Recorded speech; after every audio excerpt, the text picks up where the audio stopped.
칠순을 넘긴 여성 재력가가 젊은 남성과 사랑에 빠졌습니다.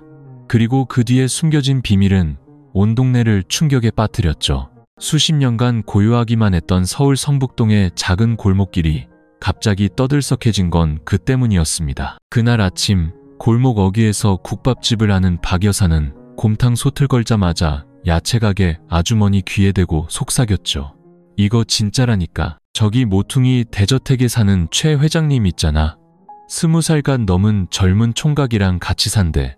그 말을 들은 아주머니는 눈이 휘둥그레졌습니다. 최 회장님이면 일흔이 다 되셨는데? 그러니까 난리가 났지. 듣자 하니 우리 아들보다도 어리다더라. 단 하루아침에 우아하고 품위 있고 반듯함의 상징이었던 최 회장님의 이름은 동네 사람들의 온갖 호기심과 험담, 그리고 엿보는 시선의 중심이 되어버렸습니다. 한때 호텔업계의 전설이었던 최 회장님. 성북동의 고풍스러운 3층짜리 저택에 살던 그녀가 동네 최고의 화제거리가 된 것은 돈이 많아서가 아니라 나이 들어 사랑에 빠졌다는 이유 때문이었습니다. 사람들은 그 젊은 남자의 이름이 민준이며 키가 크고 마른 체형에 고생한 티가 역력한 얼굴을 하고 있다고 수군댔습니다. 늘 작업복 차림으로 아침 일찍 자전거를 타고 나갔다가 저녁이 되면 뒷문으로 조용히 들어온다고 했죠. 두 사람의 인연은 저택 3층에서 일어난 작은 누전 사고로부터 시작되었습니다. 아무도 예상하지 못했습니다. 그 우연한 만남으로 십수년간 굳게 닫혀있던 대저택의 문이 서서히 열리고 얼음장처럼 차가웠던 그녀의 얼굴에 웃음꽃이 피어날 줄은 말입니다. 강원도 산골에서 올라와 전기 설비 기술로 서울에서 먹고 살던 청년 민주는 처음엔 그저 돈 많은 노부인 댁에서 쏠쏠한 일감을 얻었다고만 생각했습니다. 하지만 몇 번의 수리 끝에 그는 최 회장님의 눈빛이 그가 지금껏 만나본 그 누구보다도 깊은 슬픔에 잠겨 있다는 것을 알게 되었습니다. 최 회장님은 달랐습니다. 신세 한탄을 하지도 목소리를 높이지도 무언가를 요구하지도 않았죠. 하지만 민준이 일을 마칠 때마다 따뜻한 차 한 잔을 내어주고 직접 끓인 뜨끈한 된장찌개 한 그릇을 차려주며 마치 그 모습을 보는 것만으로도 삶의 의미를 찾는 사람처럼 조용히 앉아 그가 밥 먹는 것을 지켜보았습니다. 민준이 처음으로 남아 낡은 책장을 정리하던 날, 그는 책갈피 사이에 끼워진 낡고해진 작은 사진 한 장을 발견했습니다. 젊고 아름다운 여성 옆에서 활짝 웃고 있는 어린 소녀, 젊은 시절의 최 회장님이었습니다. 민준이 물었죠. 손녀분이신가요? 최 회장님은 한참 동안 말이 없다가 나지막이 대답했습니다. 내 딸이다. 아주 멀리 갔어. 다신 돌아오지 않아. 민준은 더 묻지 않았습니다. 하지만 그날 이후 그는 최 회장님이 현관 앞에 앉아 마치 돌아오기로 약속한 누군가를 기다리는 사람처럼 먼 곳을 응시하는 모습을 자주 보게 되었습니다. 동네 사람들은 한때 그토록 대단했던 최 회장님이 왜 수십 년간 그림자처럼 조용히 살았는지 이해하지 못했습니다. 또한 일흔을 앞둔 나이에 왜 온갖 비난의 시선을 감수하고 젊은 남자를 집에 들였는지도 이해할 수 없었죠. 멀리 사는 가족들에게서 분노에 찬 전화가 걸려오는 것도 당연했습니다. 하지만 바로 그 고요한 저택 안에서 이상하고도 부드러우면서 강렬한 감정이 차가운 벽돌 틈을 뚫고 솟아나는 새싹처럼 자라나고 있었습니다. 그리고 머지않아 온 동네를 경악하게 할 충격적인 진실이 바로 최 회장님 자신과 관련되어 있다는 사실이 드러나게 될 운명이었죠. 그녀가 영원히 묻어버리고 싶었던 바로 그 비밀이 말입니다. 그날은 늦가을 비가 서울 하늘에 온종일 추적추적 내렸습니다. 쌀쌀한 날씨 탓에 성북동 고택의 분위기는 한층 더 스산했죠. 민주는 낡은 자전거를 마당 한편에 세우며 어깨에 묻은 빗물을 털어냈습니다. 고개를 들자 최 회장님이 매일 저녁 책을 읽는 2층 서재 창문으로 따스한 노란 불빛이 새어나왔습니다. 회장님, 뒷마당 배수관 수리하러 왔습니다. 민준이 씩씩하면서도 예의 바르게 외쳤습니다. 위층에서 낮고 따뜻한 최 회장님의 목소리가 들려왔습니다. 그래, 마침 차를 끓이고 있었네. 일 끝나면 올라와서 한잔하게. 민준이 처음 이곳에 온 것은 석 달 전, 역시 비가 오는 날이었습니다. 주방에 전기가 합선되었는데 최 회장님이 아무리 사람을 불러도 오지 않았죠. 결국 오랜 친구 한 명이 민준을 소개해 주었습니다. 그는 약속 시간에 정확히 도착했고 손에는 공구 가방을 든 채 깔끔하고 조용하게 일했습니다. 일을 마치고는 더 달라는 말 한마디 없이 고개 숙여 인사하고 돌아갔죠. 바로 그날 이후 최 회장님은 조금씩, 아주 조금씩 그를 더 자주 부르기 시작했습니다. 고택의 정적은 젊은 청년의 존재로 서서히 채워지는 듯 했습니다. 시끌벅적하지도 요란하지도 않았습니다. 그저 물 흐르는 소리, 낡은 수납장 문이 삐걱이는 소리, 오래된 계단을 밟는 가벼운 발소리, 그리고 가끔 창가에 앉은 최 회장님의 나지막한 한숨 소리뿐이었죠. 민주는 최 회장님이 누군가를 위해 음식을 만드는 습관이 있다는 것을 눈치챘습니다. 혼자 살면서도 늘 2인분의 식사를 준비했죠. 그는 회장님이 마치 누군가를 기다리는 것처럼 맞은편 자리에 수저를 놓는 것을 본 적이 있습니다. 하지만 식사는 늘 혼자였고 남은 음식은 조용히 냉장고에 넣을 뿐이었습니다. 몇 번을 망설이다 민주는 용기를 냈습니다. 제가 같이 먹어드리면 안 될까요? 혼자 드시면 심심하시잖아요.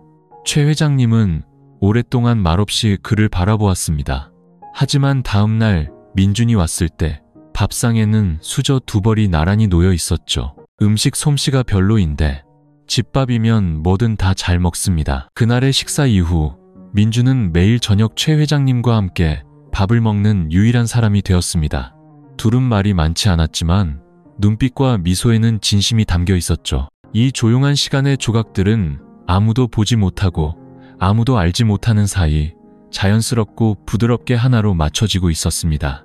동네 사람들이 두 사람을 주목하기 시작한 것은 민준이 규칙적으로 나타나면서부터였습니다. 자전거를 끌고 나타나기도 하고 신선한 채소를 사들고 최 회장님 댁으로 들어가기도 하고 때로는 회장님을 부축해 계단을 내려와 함께 호수공원을 산책하기도 했죠. 사람들은 수군거리기 시작했습니다.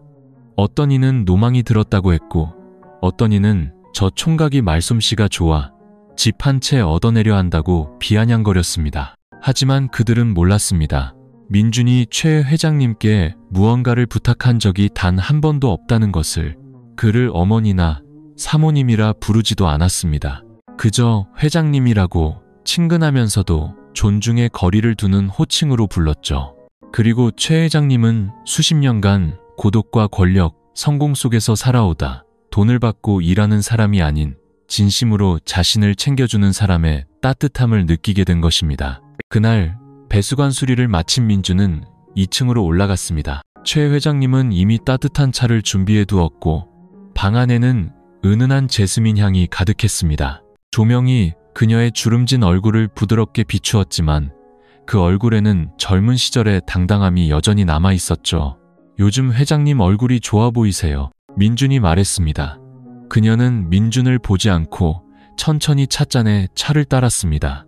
집에 찾아와 안부를 물어주는 사람이 있으니 외로움이 덜한 게지. 따뜻한 찻잔이 민준 앞으로 밀려왔습니다. 마시게.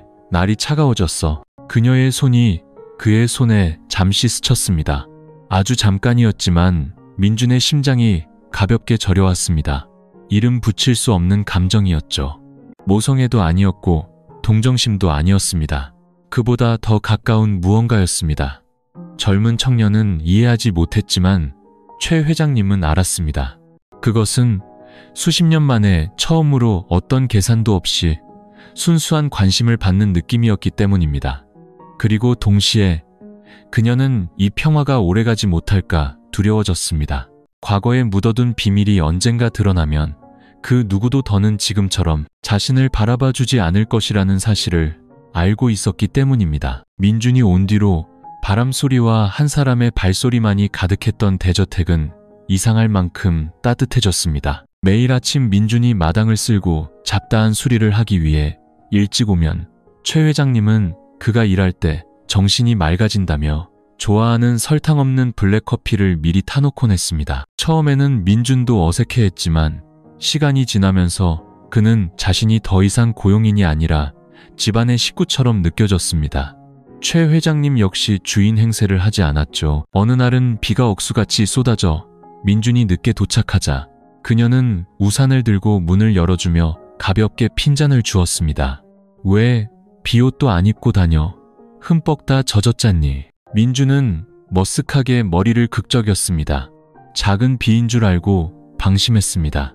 그날 오후 내내 최 회장님은 부엌을 떠나지 않았습니다. 생강과 대추 향이 가득한 뜨끈한 닭죽 냄새가 온 집안에 퍼졌죠. 민주는 수도꼭지를 고치면서 가슴이 뭉클해지는 것을 느꼈습니다. 누군가가 자신을 위해 정성껏 식사를 준비해 준 것이 언제였는지 기억조차 나지 않았습니다. 그날 저녁 그가 식사를 마치자 최 회장님이 무심한 듯 말했습니다. 민준군, 혹시 불편하면 언제든 말하게. 내 관심이 때로는 다른 사람을 곤란하게 한다는 거 잘 알아. 민주는 숟가락을 내려놓고 그녀를 바라보았습니다. 머리는 희끗했지만 사람의 마음을 꿰뚫어보는 듯한 눈빛은 여전히 날카롭고 깊었습니다. 아닙니다, 회장님. 이렇게 해주시니 마치 제 집에 있는 것 같은 기분이 듭니다. 아주 오랜만에 느껴보는 기분이에요. 그 말에 최 회장님은 오랫동안 침묵했습니다. 오래전 굳어버린 마음 한 구석을 누군가 어루만진 듯 심장이 작게 아려왔습니다. 외로운 것은 자신뿐만이 아니었습니다. 저 젊은 청년, 민준 역시 누구도 이해 못할 공허함을 가슴에 품고 있었던 것입니다. 일주일 후 최 회장님은 민준에게 1층의 작은 방에서 지낼 것을 제안했습니다. 도시 양쪽 끝을 오가며 고생하지 말라는 뜻이었죠. 내가 계단 오르내리기가 힘들어. 자네가 여기 있으면 마음이 놓일 것 같네. 민주는 잠시 망설였지만 이내 고개를 끄덕였습니다. 오래전부터 이곳을 자신의 집처럼 여겨왔기 때문입니다. 그때부터 동네에는 좋지 않은 소문이 돌기 시작했습니다. 어떤 이는 최 회장님이 나이 들어 정신이 오락가락한다고 했고, 다른 이는 비아냥거렸습니다. 저놈 말솜씨 한번 좋네. 조만간 상속 서류에 도장 찍겠어. 악의적인 말들이 보이지 않는 칼날처럼 민준의 귀에 파고들었습니다. 그는 밖에 나갈 때마다 그 소리를 들었지만 단 한 번도 반박하지 않았습니다. 어설픈 해명 한마디가 상황을 더 악화시킬 뿐이라는 것을 알았기 때문입니다. 게다가 그는 잘못한 것이 없었습니다. 한 번은 최 회장님과 함께 시장에 갔는데 과일 가게 아주머니가 수군거렸습니다. 늙어서 주책이야. 부끄러운 줄도 모르고. 민준이 그 자리에 얼어붙자 최 회장님은 그저 그의 손을 가만히 잡고 고개를 저었습니다. 이해하려 들지 않는 사람들에게 침묵만큼 현명한 대응은 없단다. 민준은 그녀의 손을 가볍게 움켜쥐었습니다. 앙상하고 주름진 그 손이 미세하게 떨리고 있다는 것을 처음으로 느꼈죠. 두려움 때문이 아니었습니다. 자신을 향한, 그리고 평생을 명예를 위해 살아온 한 여인을 향한 서러움 때문이었습니다. 이제 와서 사랑할 사람 하나를 선택했다는 이유로 세상의 손가락질을 받아야 하는 그 처지가 서러웠던 것입니다. 그날 밤 민주는 뒷마당 계단에 오랫동안 앉아 있었습니다. 현관을 비추는 노란 불빛이 마치 최 회장님의 눈빛처럼 고요하게 느껴졌죠. 만약 내가 떠나면 저분은 다시 지독한 외로움 속으로 돌아가겠지. 하지만 내가 남는다면 저분을 향해 쏟아지는 모진 말들을 모두 감당할 수 있을까? 그에 대한 답은 최 회장님이 따끈한 단팥죽 한 그릇을 들고 나왔을 때 찾아왔습니다.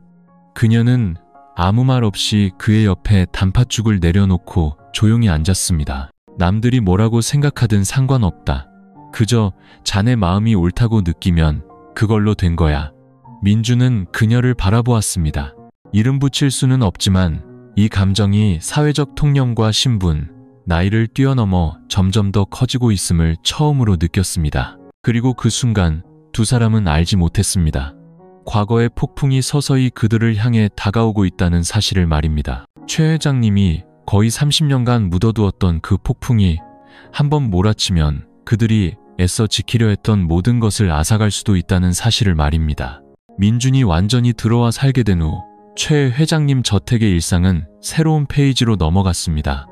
매일 아침 그는 일찍 일어나 마당을 쓸고 화초에 물을 주었습니다. 최 회장님은 아침 식사를 준비했죠. 때로는 뜨끈한 누룽지를, 때로는 부산에서 살던 시절 배웠다는 비법으로 끓인 곰탕을 내놓았습니다. 하지만 민준을 가장 감동시킨 것은 음식이 아니라 최 회장님의 눈빛이었습니다. 그가 밖에서 고된 하루를 보내고 돌아올 때마다 말없이 건네는 시선, 미리 타놓은 차 한 잔, 추워진 밤이면 책상 위에 놓여있는 따뜻한 수건 한 장에 말없는 애정이 스며 있었습니다. 어느 날 저녁 식사 후 두 사람은 현관에 나란히 앉아 있었습니다. 노란 불빛이 대문 앞 늙은 무궁화 나무를 비추고 있었죠. 최 회장님이 불쑥 물었습니다. 내가 이상하게 보이지 않나? 민준이 고개를 들었습니다. 뭐가요? 나이 많은 내가 자네와 함께 사는 거 말일세. 누가 봐도 오해하기 십상이지. 그는 부드러우면서도 단호하게 웃었습니다. 세상 사람들은 언제나 할 말이 있는 법이죠. 저는 회장님과 제 감정만 중요하게 생각합니다. 그 대답에 최 회장님은 말을 잇지 못했습니다. 마음이 설레면서도 한편으로는 막연한 두려움이 피어올랐죠. 그녀는 자신의 심장이 다시 뛰기 시작했다는 것을 알았습니다. 과거의 그 사건 이후로는 절대 허락하지 않겠다고 맹세했던 바로 그 감정이었습니다. 30여 년 전 그녀도 사랑을 했습니다. 열정적이고 맹목적이었던 첫사랑. 그 남자는 유능하고 매력적이었지만 바로 그 사람 때문에 그녀는 돈, 명예, 그리고 유일한 딸까지 거의 모든 것을 잃었습니다. 그 몰락 이후 그녀는 다시는 누구에게도 상처받지 않기 위해 차갑고 강인한 껍질을 둘렀습니다. 그러다 민준이 나타난 것입니다. 시끄럽지도 요구하지도 않고 그저 곁에 있어주는 부드러운 소나기처럼. 하지만 바로 그의 존재 때문에 그녀의 껍질이 조금씩 금가기 시작했습니다. 한 번은 허리가 너무 아파 꼼짝도 못할 때 민준이 조금의 망설임도 없이 그녀를 안아 침대에 눕혔습니다. 그의 손은 땀으로 축축했고 얼굴은 붉어졌지만 눈빛에는 진심 어린 걱정이 가득했습니다. 무리하지 마세요. 제가 돌봐드릴게요. 그가 이불을 덮어주며 말했습니다. 그녀는 벽을 향해 돌아누워 조용히 눈물을 삼켰습니다. 평생 동안 누구에게도 그렇게 진심 어린 말을 들어본 적이 없었습니다. 며칠 후 최 회장님은 민준에게 열쇠 꾸러미를 건넸습니다. 대문과 현관문 열쇠 일세. 이제 자네 집이라 생각하게. 민준은 말없이 열쇠를 받았지만 마음속에서는 복잡한 감정이 휘몰아쳤습니다. 자신의 감정이 이미 평범한 경계를 넘어섰다는 것을 알았죠. 더 이상 감사함이나 연민이 아니었습니다. 그는 아침 저녁으로 그녀를 생각했고 그녀가 기침하거나 잠 못 이루면 가슴이 철렁했습니다. 그리고 거리에서 들려오는 수군거림에 그녀의 눈빛이 흐려질 때면 온 세상을 향해 소리치고 싶었습니다. 더 이상 저분을 상처 주지 마. 하지만 그들의 감정이 조용히 깊어지는 동안 폭풍우가 몰려오기 시작했습니다. 어느 날 민준이 장을 보러 나갔다가 대저택 문 앞에서 낯선 남자와 마주쳤습니다. 그는 값비싼 옷차림에 얼음장처럼 차가운 얼굴로 민준을 위아래로 훑어보더니 물었습니다. 당신 최 회장과 무슨 관계요? 민준은 잠시 멈칫했습니다. 저는 집안일을 돕는 사람입니다.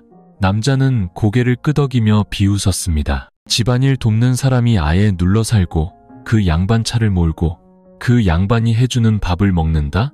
참 이상하군. 민준이 대답할 틈도 없이 남자는 떠나버렸지만 그의 눈빛은 불길한 예감을 남겼습니다. 그날 오후 최 회장님은 창가에 조용히 앉아 무언가를 기다리는 사람처럼 밖을 내다보고 있었습니다. 민준이 그 남자에 대해 이야기하자 그녀는 한동안 침묵하다가 말했습니다.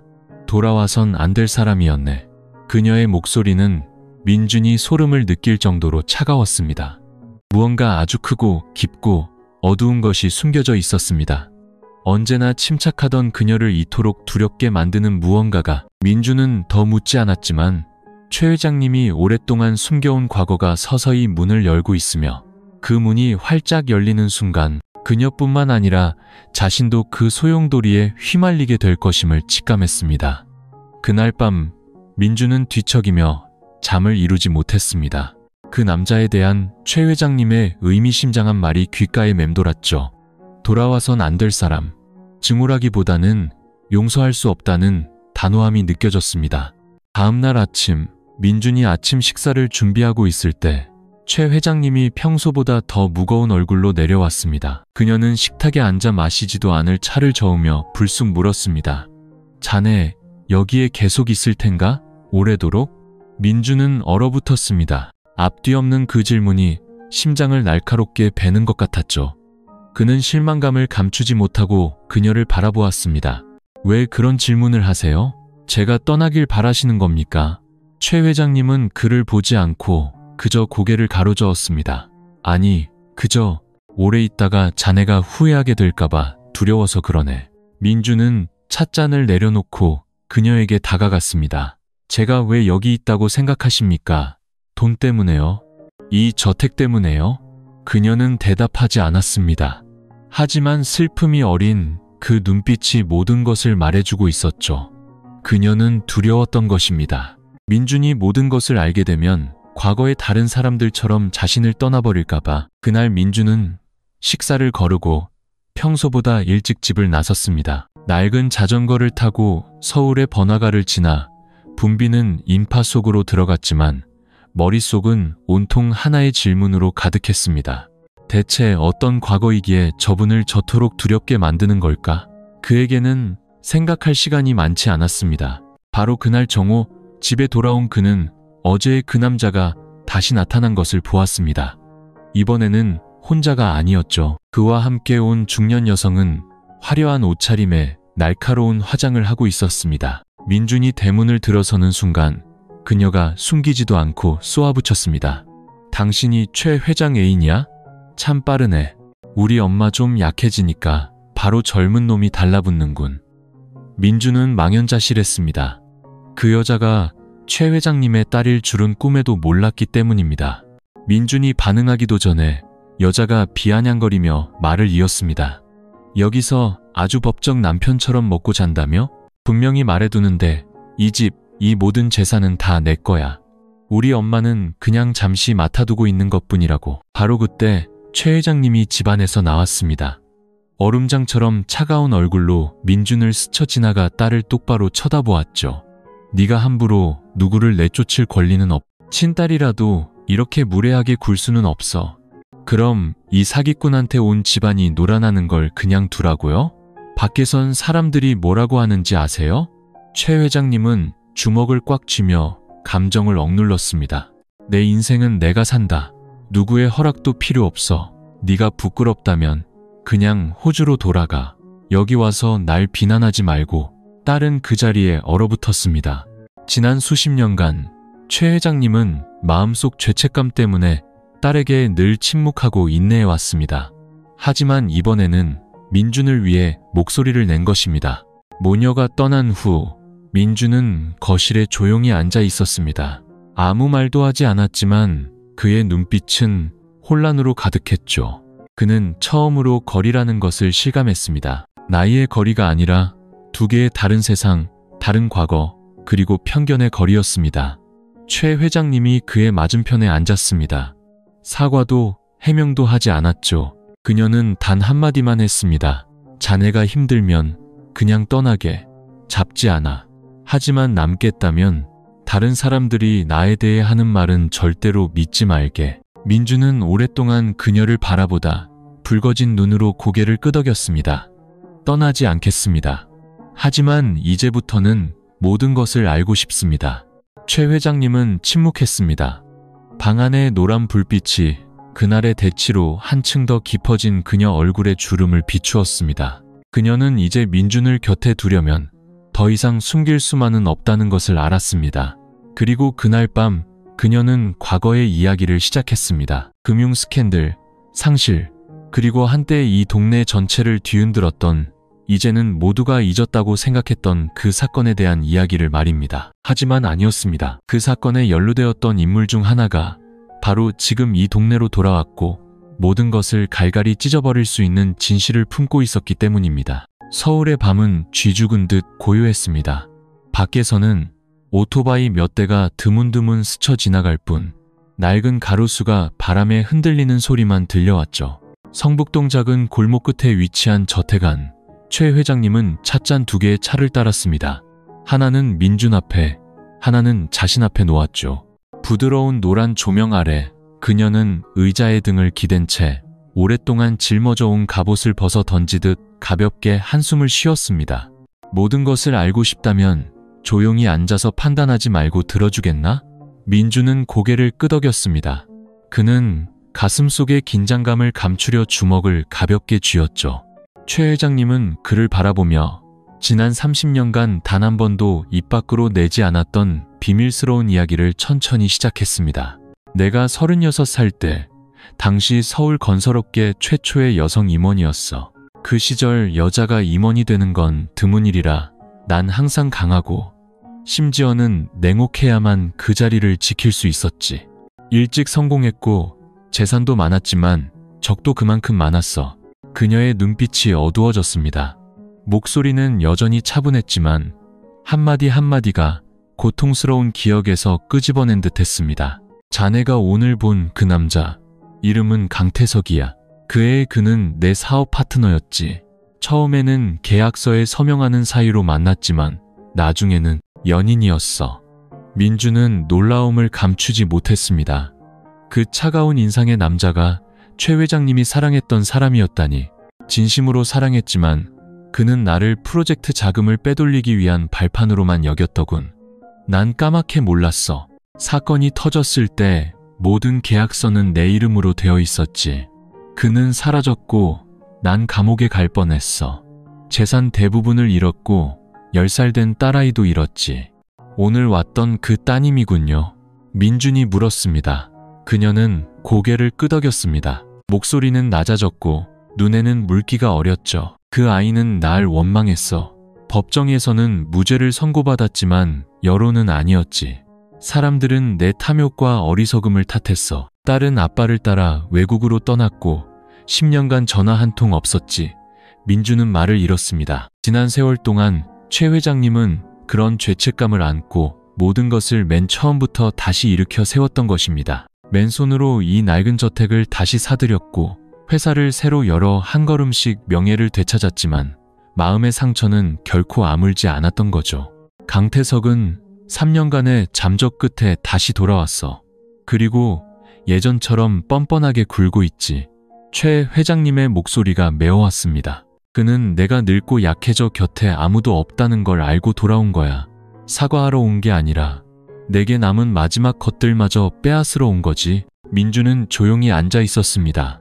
그의 머릿속에는 수많은 이미지가 교차했습니다. 당당하고 성공한 최 회장님, 그리고 배신당한 사랑에 무너졌던 최 회장님. 그는 분노를 느꼈습니다. 강태석이라는 남자뿐만 아니라 한번 쓰러졌다가도 다시 일어서려 애쓴 한 여인을 비난했던 세상 사람들에게도 화가 났습니다. 그는 말없이 그녀의 손을 잡았습니다. 두려웠어. 그녀가 말을 이었습니다. 자네가 이 모든 걸 알면 나를 더럽고 불쌍하고 심지어는 비난받아 마땅한 사람으로 볼까봐 두려웠네. 회장님. 민준이 붉어진 눈으로 그녀의 말을 끊었습니다. 평생 실수 한 번 안 하고 사는 사람은 없습니다. 중요한 건 넘어진 뒤에 어떻게 다시 일어서느냐죠. 저는 회장님이 과거에 누구를 사랑했는지 무엇을 잃었는지 관심 없습니다. 제 눈앞에 있는 분은 제가 지켜드리고 싶은 분이라는 것만 압니다. 긴 침묵이 흘렀습니다. 최 회장님은 고개를 돌려 손으로 눈가를 훔쳤죠. 민준이 그녀의 눈물을 본 것은 처음이었습니다. 그날 밤 두 사람은 더 이상 말을 잇지 않았습니다. 하지만 그 순간 이후 두 사람의 마음속 무언가는 달라졌습니다.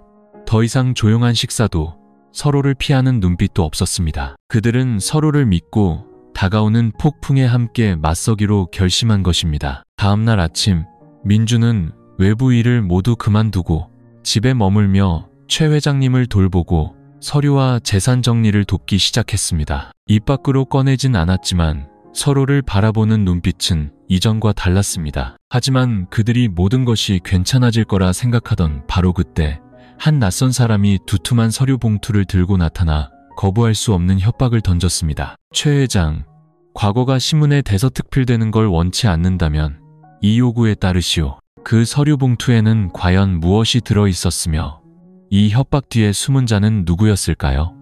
두툼한 서류 뭉치가 거실 유리 테이블 위에 놓여 있었습니다. 민준이 먼저 봉투를 열었습니다. 안에는 수많은 법적 서류 사본, 도시개발계획 스케치, 그리고 거의 30년 전의 손글씨 메모들이 들어있었죠. 모든 것은 서울 서부의 한 토지 구획을 둘러싼 것이었습니다. 최 회장님의 경력을 거의 끝장낼 뻔했던 그 유명한 소송 사건에 연루된 바로 그 땅이었습니다. 최 회장님은 자신의 지문이 찍힌 낡은 계약서, 사진을 보고는 쏘스라치게 놀랐습니다. 그 외에 그런 내용의 서류에는 서명한 기억이 전혀 없었기 때문입니다. 이건 위조된 거야. 그녀가 떨리는 손으로 중얼거렸습니다. 민준이 몇 장을 더 넘기자 그의 표정은 점점 더 심각해졌습니다.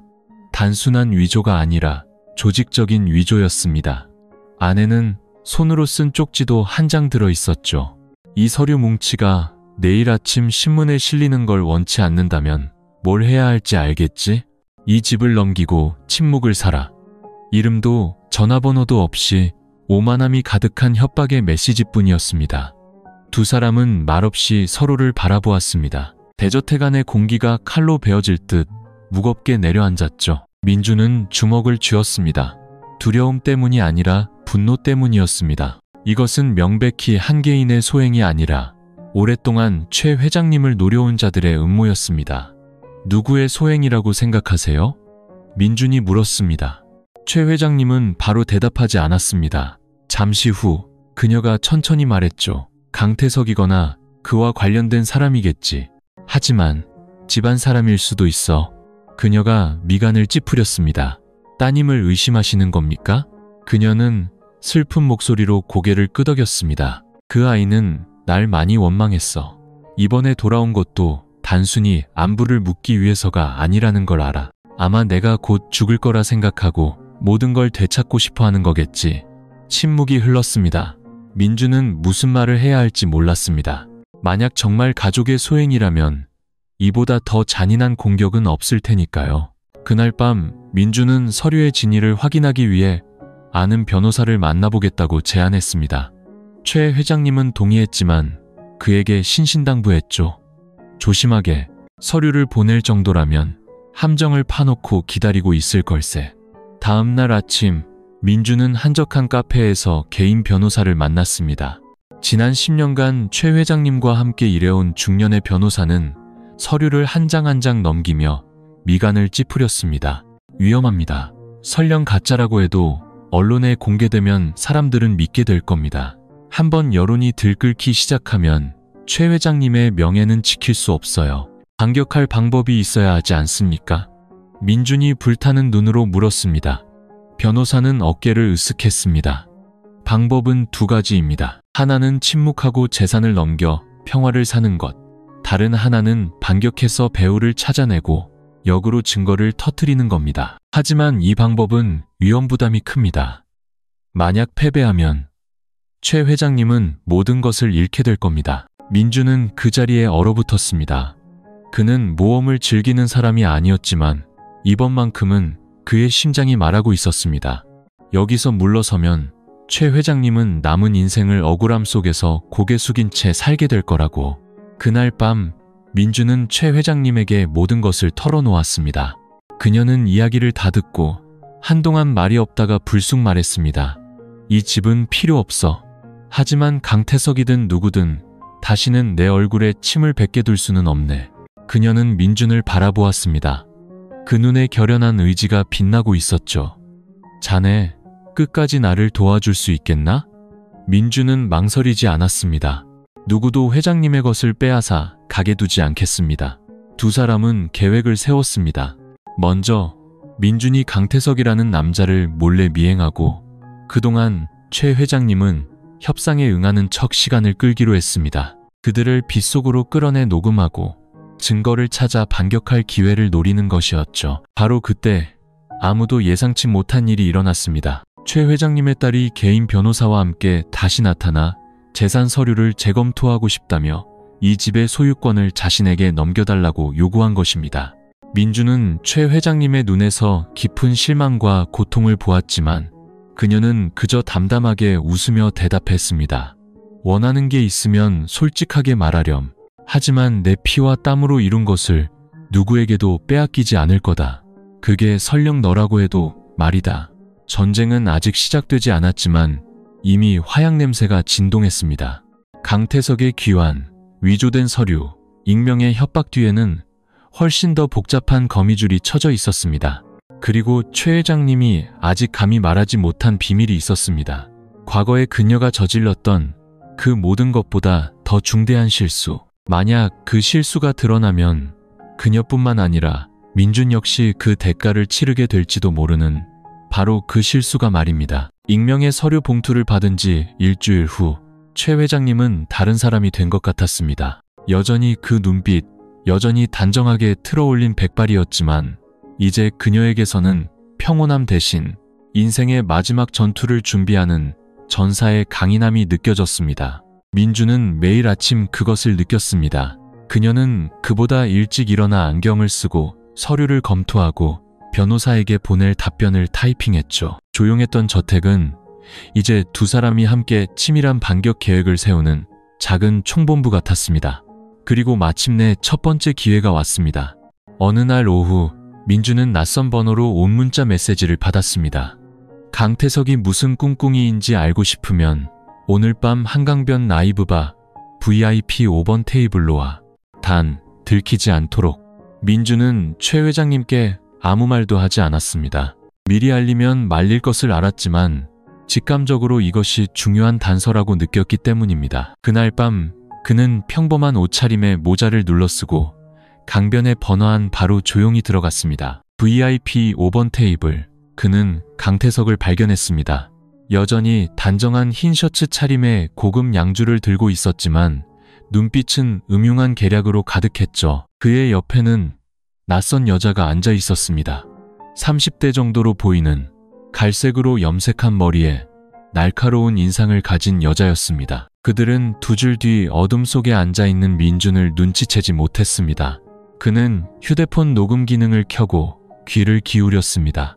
그 여자, 이제 약해졌어. 강태석의 목소리는 낮고 단호했습니다. 조금만 더 압박하면 무너질 거야. 저 집은 한 달 안에 우리 손에 들어와야 해. 여자가 비웃었습니다. 안 넘기면 전부 언론에 터뜨리겠다는 거지? 언론뿐만이 아니야. 강태석이 목소리를 낮췄습니다. 영상, 옛날 서류, 그리고 그 아들놈 이야기까지. 민주는 하마터면 물잔을 떨어뜨릴 뻔했습니다. 아들이라니. 최 회장님이 아들에 대해 언급하는 것은 단 한 번도 들어본 적이 없었습니다. 강태석이 목소리를 더욱 낮추며 말을 이었습니다. 옛날에 그 여자가 자기 자식을 다른 사람한테 떠넘겼거든. 이제 와서 그 아이 이야기가 터지면 그게 진짜 폭탄이 될 거야. 민주는 떨리는 다리로 발을 나섰습니다. 서울의 밤 공기는 시원했지만 그의 이마는 식은땀으로 축축했죠. 집에 돌아온 그는 아무것도 숨기지 않았습니다. 스탠드 불빛만 켜진 거실. 그는 테이블 위에 휴대폰을 놓고 녹음 파일을 재생했습니다. 최 회장님은 내내 조용히 듣고 있었습니다. 강태석의 목소리로 그 아들놈 이야기가 흘러나왔을 때 그녀의 어깨가 미세하게 떨렸습니다. 녹음이 끝나자 그녀는 일어나 창가로 다가가 텅 빈 마당을 내다보았습니다. 잠시 후 그녀는 돌아보며 차분하게 말했습니다. 맞아, 나에게 아들이 있었어. 하지만 자네는 이해 못할 거야. 그때는 그럴 수밖에 없었어. 민주는 그 자리에 얼어붙었습니다. 그는 그녀의 말 속에 담긴 것이 단순한 비밀이 아니라 깊은 심연과 실수, 그리고 고통이라는 것을 느꼈습니다. 그 아드님은 지금 어디에 있습니까? 그가 물었습니다. 그녀는 바로 대답하지 않았습니다. 한참 후에야 그녀가 말했죠. 프랑스로 입양 보내졌다는 것만 알아. 아무도 다시는 그 아이 이야기를 꺼내지 않았지. 찾아보려고 했지만 소용없었어. 아이를 보낼 때 다시는 찾지 않겠다는 각서에 서명해야 했거든. 민주는 가슴이 조여오는 것을 느꼈습니다. 그녀가 말한 것은 단순한 거래가 아니라 살아남기 위해 자신의 피부칠을 포기해야만 했던 고통스러운 선택이었던 것입니다. 왜 진작 말씀하지 않으셨어요? 두려워서. 자네가 알게 되면 날 사업을 구하기 위해 친자식마저 버리는 그런 사람으로 볼까봐. 민주는 대답하지 않고 그녀에게 다가가 어깨에 손을 얹었습니다. 충분히 고통받으셨습니다. 이제는 제가 함께 싸우겠습니다. 그 순간 나이와 편견, 그리고 세상의 모든 수군거림은 무의미해졌습니다. 하지만 바로 다음 날 누구도 예상치 못한 일이 일어났습니다. 수도권 최대 일간지에 충격적인 헤드라인이 실린 것입니다. 성북동 대저택 여성 재력가 30년 전 친자식 맞바꾸기 사건 연루 의혹, 진실은 묻혔는가? 최 회장님은 그 비밀이 그렇게 잔인한 방식으로 다시 파헤쳐질 줄은 꿈에도 몰랐습니다. 그날 아침 신문기사는 마치 성북동 한복판에 떨어진 폭탄과도 같았습니다. 엄청난 독자를 보유한 온라인 신문은 붉은색 헤드라인을 내걸었죠. 70대 여성 재력가의 어두운 비밀, 금융 스캔들 덮으려 친자식 맞바꿔.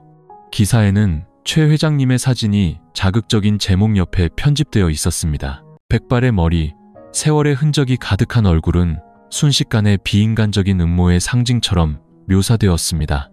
이웃들은 술렁였습니다. 어떤 이는 안타깝게 한숨을 쉬었고 어떤 이는 비웃었죠. 부자라고 다 인격자인 줄 알았더니 천벌받을 짓을 했구먼. 나이 들었어도 과거는 용서하지 않는 법이지.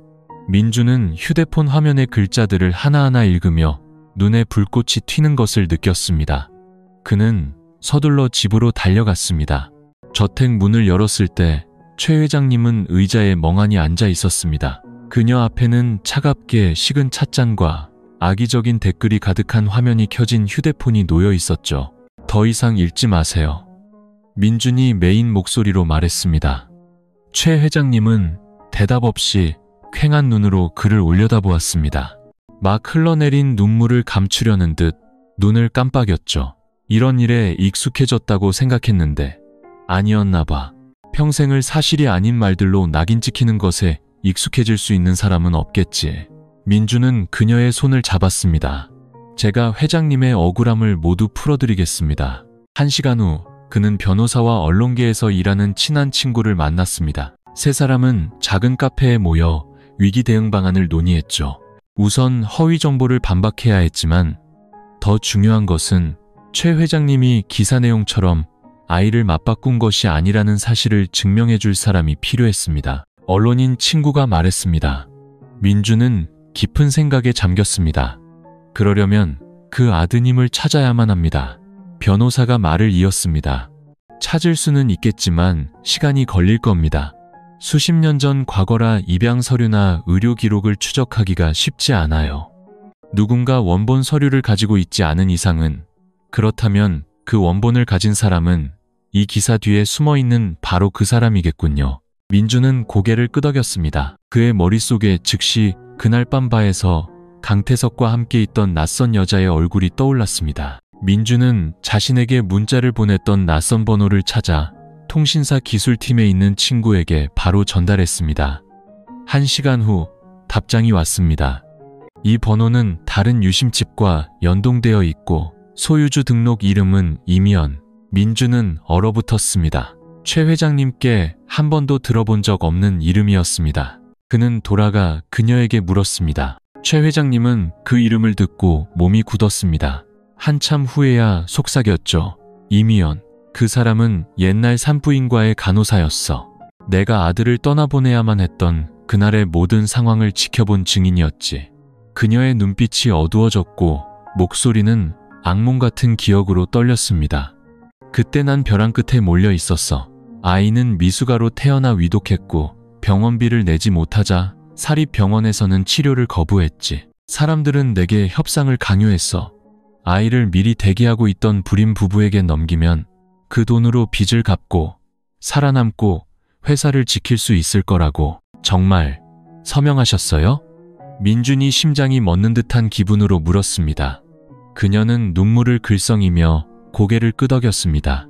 선택의 여지가 없었어. 하지만 기사 내용처럼 아이를 맞바꾼 게 아니야. 이미연 간호사가 아이를 넘기는 일을 주선했고 그 후에 그녀는 사라졌지. 민주는 모든 것을 이해했습니다. 외부인의 시선에서 최 회장님이 한 일은 용납하기 어려울 수 있었습니다. 하지만 그는 본질을 보았습니다. 벼랑 끝에 내몰린 고독한 어머니가 남은 것을 지키기 위해 가장 고통스러운 선택을 한 것입니다. 그리고 이제 이미연은 돕기 위해서가 아니라 돈을 뜯어내기 위해 다시 나타난 것이었습니다. 제가 그 여자를 찾겠습니다. 민준이 단호하게 말했습니다. 그녀가 아직 살아있고 그 합의서를 가지고 있다면 그게 바로 회장님의 누명을 벗겨줄 열쇠가 될 겁니다. 바로 그때 또 다른 익명의 문자가 최 회장님의 휴대폰으로 도착했습니다. 사진도 주소도 없이 단 한 줄의 문장이었죠. 만약 반항할 생각이라면 당신이 아이를 넘기는 각서에 서명하던 날 밤의 영상을 인터넷에 올리겠다. 최 회장님은 그 자리에 얼어붙었습니다. 민주는 주먹을 꽉 쥐었고 그의 눈은 결의에 차 빛났습니다. 너무 오랫동안 침묵하셨습니다. 이제는 그 협박범의 가면을 벗겨낼 때입니다. 그들은 이미연을 찾기 시작했습니다. 그녀의 누명을 벗겨주거나 혹은 그녀를 영원히 파멸시킬 수도 있는 비밀을 쥔 여인을 말입니다. 그날 오후 서울 하늘에 비가 쏟아졌습니다. 저택의 지붕을 때리는 빗방울 소리가 마치 운명의 노크 소리처럼 들렸죠. 민주는 책상에 앉아 이미연이라는 이름과 관련된 모든 정보를 미친 듯이 검색했습니다. 한 걸음만 늦어도 최 회장님이 무자비한 여론의 폭풍 속에 가라앉게 될 것을 알았기 때문입니다. 마침내 메일함의 메시지 한 통이 도착했습니다. TD병원에 근무했던 이미연 간호사, 1995년 퇴사 후 경기도 외곽으로 이사해 개인 병원 개업, 현재 이름은 이민혜로 개명. 민주는 최 회장님께 알리지 않고 즉시 길을 나섰습니다. 비 때문에 길은 질퍽했지만 그의 마음속 결의는 불길처럼 타올랐습니다. 깊은 골목 안에 자리한 작은 병원, 이민혜 내과라고 쓰인 낡은 간판이 보였습니다. 민준이 문을 두드리자 50대 중반의 자그마한 여성이 문을 열었습니다. 그녀는 낯선 사람을 보고 미간을 살짝 찌푸렸죠. 이민혜 선생님 되십니까? 민준이 애써 평온한 목소리로 물었습니다. 내가 이민혜요. 누구시죠? 민준은 돌려 말하지 않았습니다. 그는 단도직입적으로 말했죠. 최 회장님 일 때문에 왔습니다. 1994년에 선생님이 돌보셨던 산모인데 기억하십니까? 이미연, 즉 이민혜의 얼굴이 순간 굳어지고 문고리를 잡은 손이 미세하게 떨렸습니다. 잠시 후 그녀는 애써 태어난 척했습니다. 너무 오래된 일이라 기억이 안 나는군요. 하지만 회장님의 아이를 직접 넘겨주신 분이 바로 선생님이십니다. 민준이 그녀를 똑바로 쳐다보며 말했습니다. 그리고 지금 낡은 영상으로 그분을 협박하고 계신 분도 바로 선생님이시죠. 이미연은 문고리를 꽉 쥐었고 눈빛이 어두워졌습니다. 그녀는 부인하지 않았습니다. 협박이 아니야. 정의를 위한 거지. 그녀의 목소리는 강철처럼 차가웠습니다. 최 회장 같은 여자, 자식을 물건처럼 버리고도 어떻게 성북동 제일 좋은 저택에서 호의호식하며 살 수 있어? 잘못 알고 계십니다. 민준이 또박또박 말했습니다. 최 회장님은 강요당하셨고 선생님은 그 모든 걸 지켜본 증인이십니다. 이미연은 대답하지 않았지만 그녀의 눈빛이 흔들렸습니다. 민준은 한 걸음 물러나 주머니에서 녹음기를 꺼냈습니다. 바에서 강태석이 이미연의 이름을 언급했던 부분이었죠. 그는 녹음기를 틀었습니다. 조용한 골목에 그 이름이 울려 퍼지자 이미연은 소스라치게 놀랐습니다. 그 남자가 아직도 선생님을 찾고 있죠? 침묵을 지키거나 아니면 자신을 도와 최 회장님을 나락으로 떨어뜨리는 대가로 돈을 제시하면서요. 민준이 묻자 이미연은 침묵했습니다. 잠시 후 그녀는 문을 더 활짝 열며 낮은 목소리로 말했습니다. 들어와요. 이제는 사실을 말해야 할 때가 온 것 같군. 축축한 소독약 냄새가 나는 진료실에서 이미연은 모든 것을 털어놓았습니다. 그해 최 회장님은 조산 상태로 병원에 실려왔고 아무도 그 위험한 산모를 받으려 하지 않았습니다. 퉁퉁 부은 눈, 헝클어진 머리의 젊은 그녀는 이미연의 손을 붙잡고 울었죠. 제발, 제 아이를 살려주세요. 뭐든지 다 할게요. 당시 병원장은 강태석 쪽의 친척이었고 그는 조건을 내걸었습니다.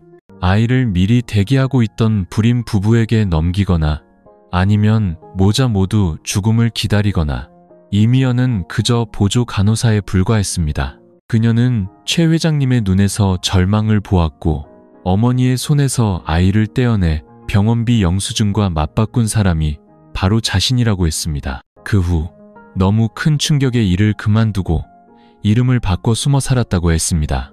그 각서를 30년간 보관해왔어.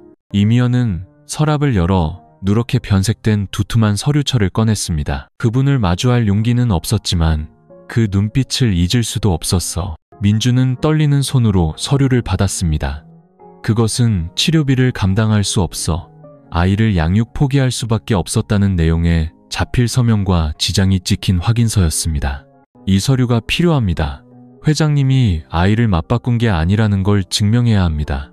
잠시 가져가겠습니다. 이미연은 고개를 끄덕였습니다. 하지만 이것만은 알아둬요.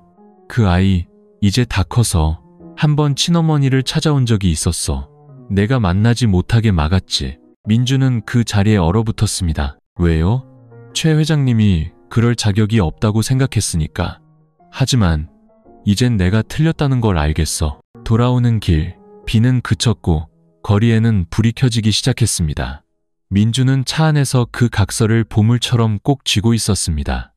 그의 마음속에는 벅찬 감정이 차올랐죠. 최 회장님이 잃어버린 그 아들은 어쩌면 이 서울 하늘 아래 어딘가에서 과거의 진실을 모른 채 원망을 품고 살아가고 있는 것은 아닐까? 그날 밤 민준이 돌아왔을 때 저택의 불은 여전히 켜져 있었습니다. 최 회장님은 창가에 앉아 종로 거리의 먼 곳을 응시하고 있었습니다. 사람들은 저마다 바쁘게 스쳐 지나갈 뿐 이 낡은 집 안에서 어떤 비밀이 터져나오고 있는지 아무도 관심이 없었죠. 민주는 아무 말 없이 다가가 테이블 위에 조용히 서류철을 올려놓고 첫 페이지를 펼쳤습니다. 최 회장님의 시선이 세월의 빛바랜 붉은 인주에 닿는 순간 그녀는 숨을 멈추었습니다. 한 장 한 장 넘기는 손이 떨렸죠. 글자 하나하나가 그녀가 굳게 묻어두었던 기억을 갈갈이 찢는 듯했습니다. 마침내 마지막 페이지, 검은 지장과 함께 어머니가 아이의 생명을 보장받기 위해 자발적으로 양육을 포기함이라고 쓰인 글귀에 이르자 그녀의 눈에서 소리 없는 눈물이 흘러내렸습니다. 영원히 잃어버린 줄 알았는데 그녀의 목소리가 쉬어 있었습니다. 민주는 그녀 옆에 앉아 손을 부드럽게 감싸 쥐었습니다. 마음속에서 단 한 번도 버리지 않았다면 그 어떤 어머니도 자식을 잃어버릴 수 없습니다. 다음날 아침 민주는 서류 사본을 변호사 사무실과 언론인 친구에게 전달했습니다. 그들은 즉시 반박 기사를 준비했죠. 원본 서류 사진과 함께 아이를 맞바꾼 것은 당시 병원의 잔인한 강요였다는 익명의 증인 이미연의 증언을 첨부했습니다. 그날 정오 다른 유력 일간지에 기사가 실렸습니다. 제목은 훨씬 인간적이었죠. 여성 재력가와 1994년의 비극, 강요된 어머니인가 소문 속 죄인인가. 단 몇 시간 만에 수천 건의 공유가 SNS를 통해 퍼져나갔습니다. 이전의 악의적인 댓글들은 서서히 공감의 목소리로 바뀌었습니다. 저런 상황에 처해보지 않고서는 어머니의 고통을 이해할 수 없다. 혼자 힘으로 저런 기업을 일궜는데 옛 상처로 또다시 비난받다니 너무 잔인하다. 부디 아드님을 다시 찾을 수 있기를. 그날 오후 최 회장님은 몇 주 만에 처음으로 저택 대문 밖으로 나섰습니다. 그녀는 책 넓은 모자를 쓰고 소박한 검은색 비단 한복을 걸쳤습니다. 민준이 그녀 옆에서 천천히 걸음을 맞추었습니다. 여론은 바뀌기 시작했고 그녀는 이제 싸움의 목표가 명예회복이 아니라 잃어버린 핏줄을 찾는 것임을 알았습니다. 그들은 이미연을 만나러 갔습니다. 이번에는 최 회장님이 직접 자신의 손에서 아이를 떼어내야만 했던 순간을 목격한 그 여인을 마주하고 싶었습니다. 만남은 긴 침묵 속에서 이루어졌습니다. 이미연은 머리가 더 희끗했고 최 회장님 앞에서 고개를 숙였습니다. 원망도 책망도 없었습니다. 생사의 갈림길 양끝에 서 있던 두 여인의 미세하게 떨리는 조용한 악수만이 있었을 뿐입니다. 그 아이에 대한 정보는 이제 아무것도 가지고 있지 않아요. 이미연이 낮은 목소리로 말했습니다. 하지만 아이를 입양했던 부부가 서울 토박이었고 그 후에 프랑스로 이민 갔다는 건 기억해요. 작년에 남편분이 돌아가시고 부인이 서류 문제로 한번 귀국했었죠. 혹시 이름을 아십니까? 민준이 물었습니다. 이미연은 고개를 끄덕이며 서랍에서 낡은 수첩을 꺼냈습니다.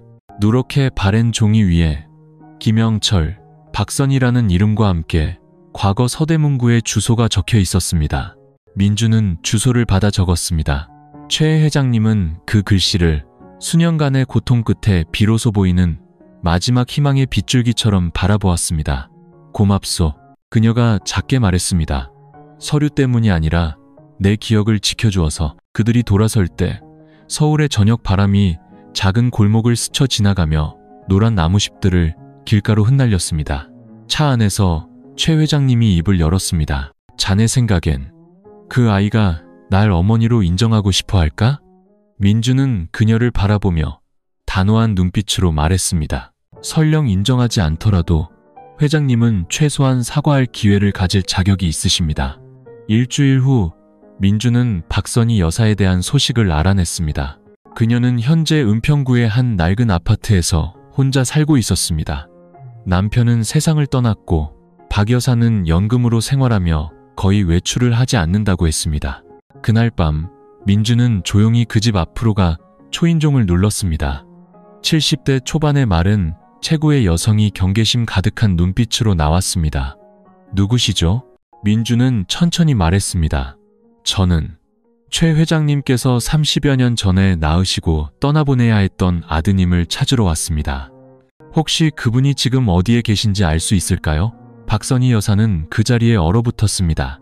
그녀의 눈은 초점을 잃더니 천천히 감겼습니다. 잠시 후 그녀는 문을 더 활짝 열고 한숨을 쉬었습니다.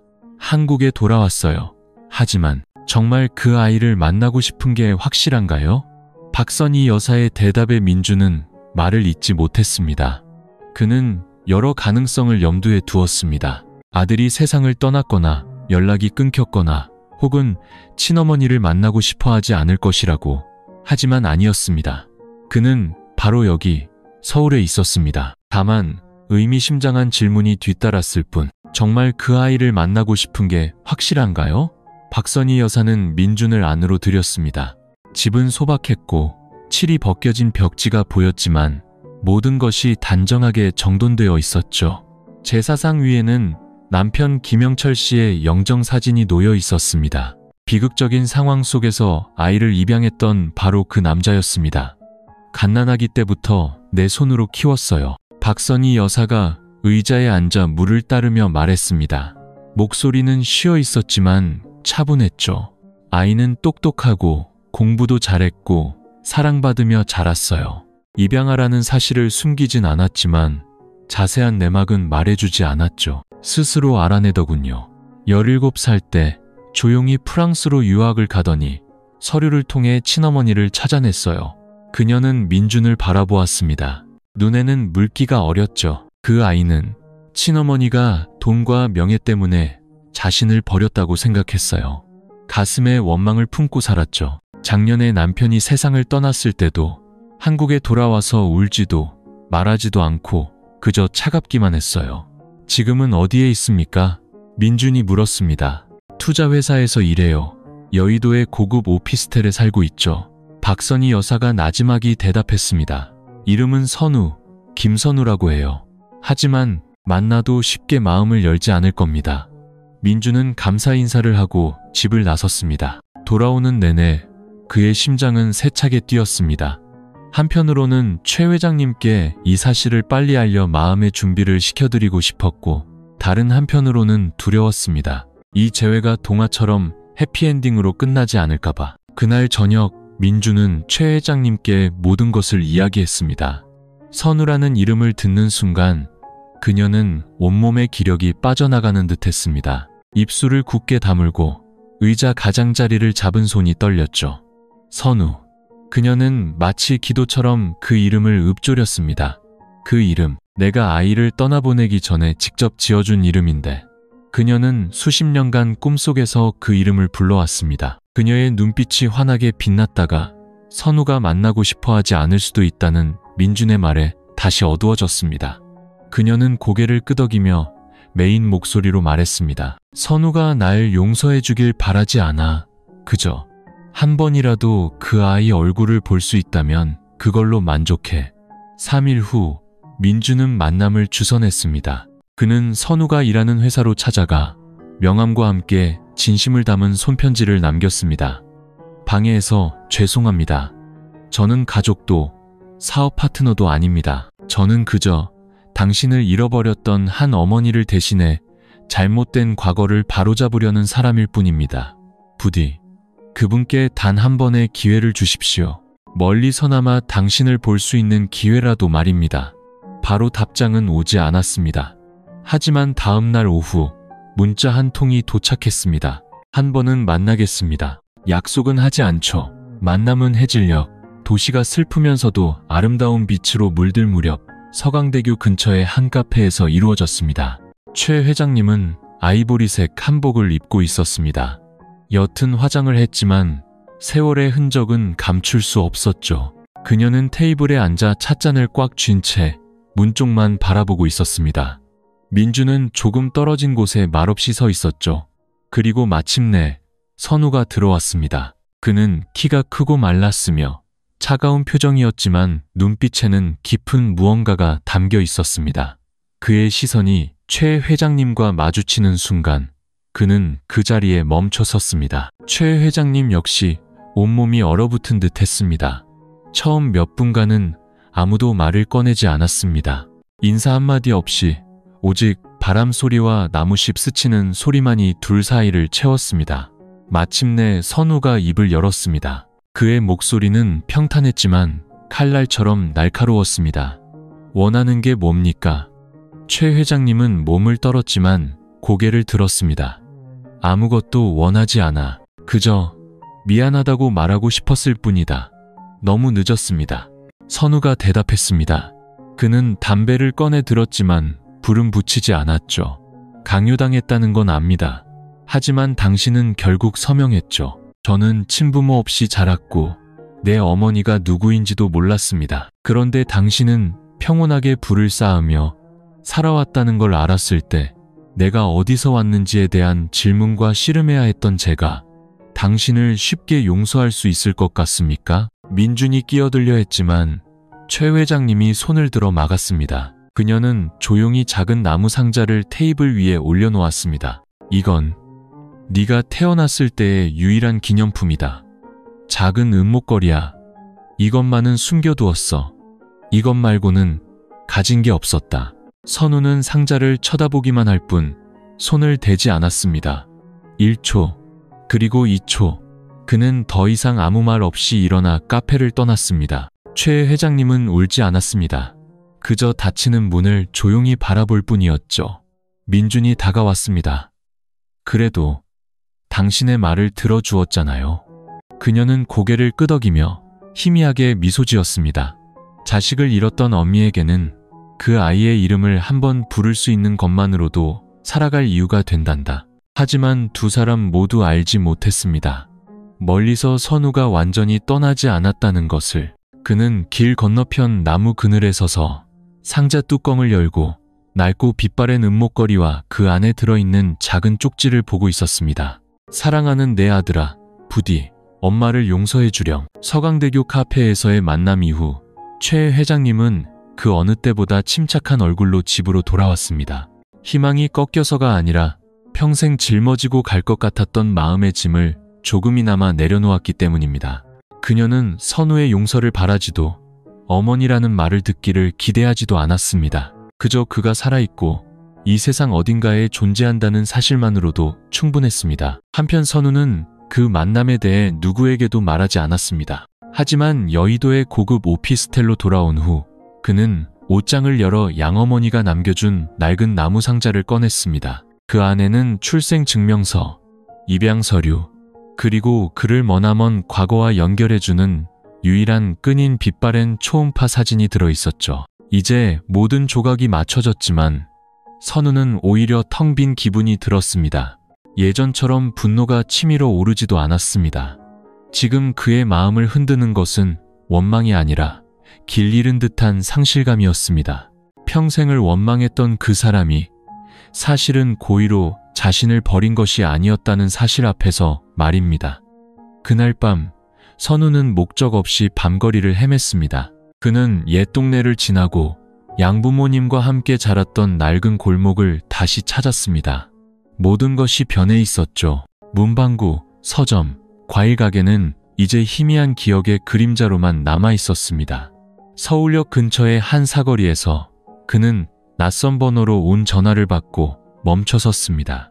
여보세요. 나 강태석이요. 낮고 분명한 목소리였습니다. 조심하는 게 좋을 거요. 그 여자, 당신이 생각하는 것처럼 단순한 사람이 아니니. 선우는 미간을 찌푸렸습니다. 누구 말씀하시는 겁니까? 최 회장 말이오. 강태석이 차갑게 대답했습니다. 나는 한때 그 여자와 사업을 같이 했던 사람이오. 그 여자는 비밀이 많아.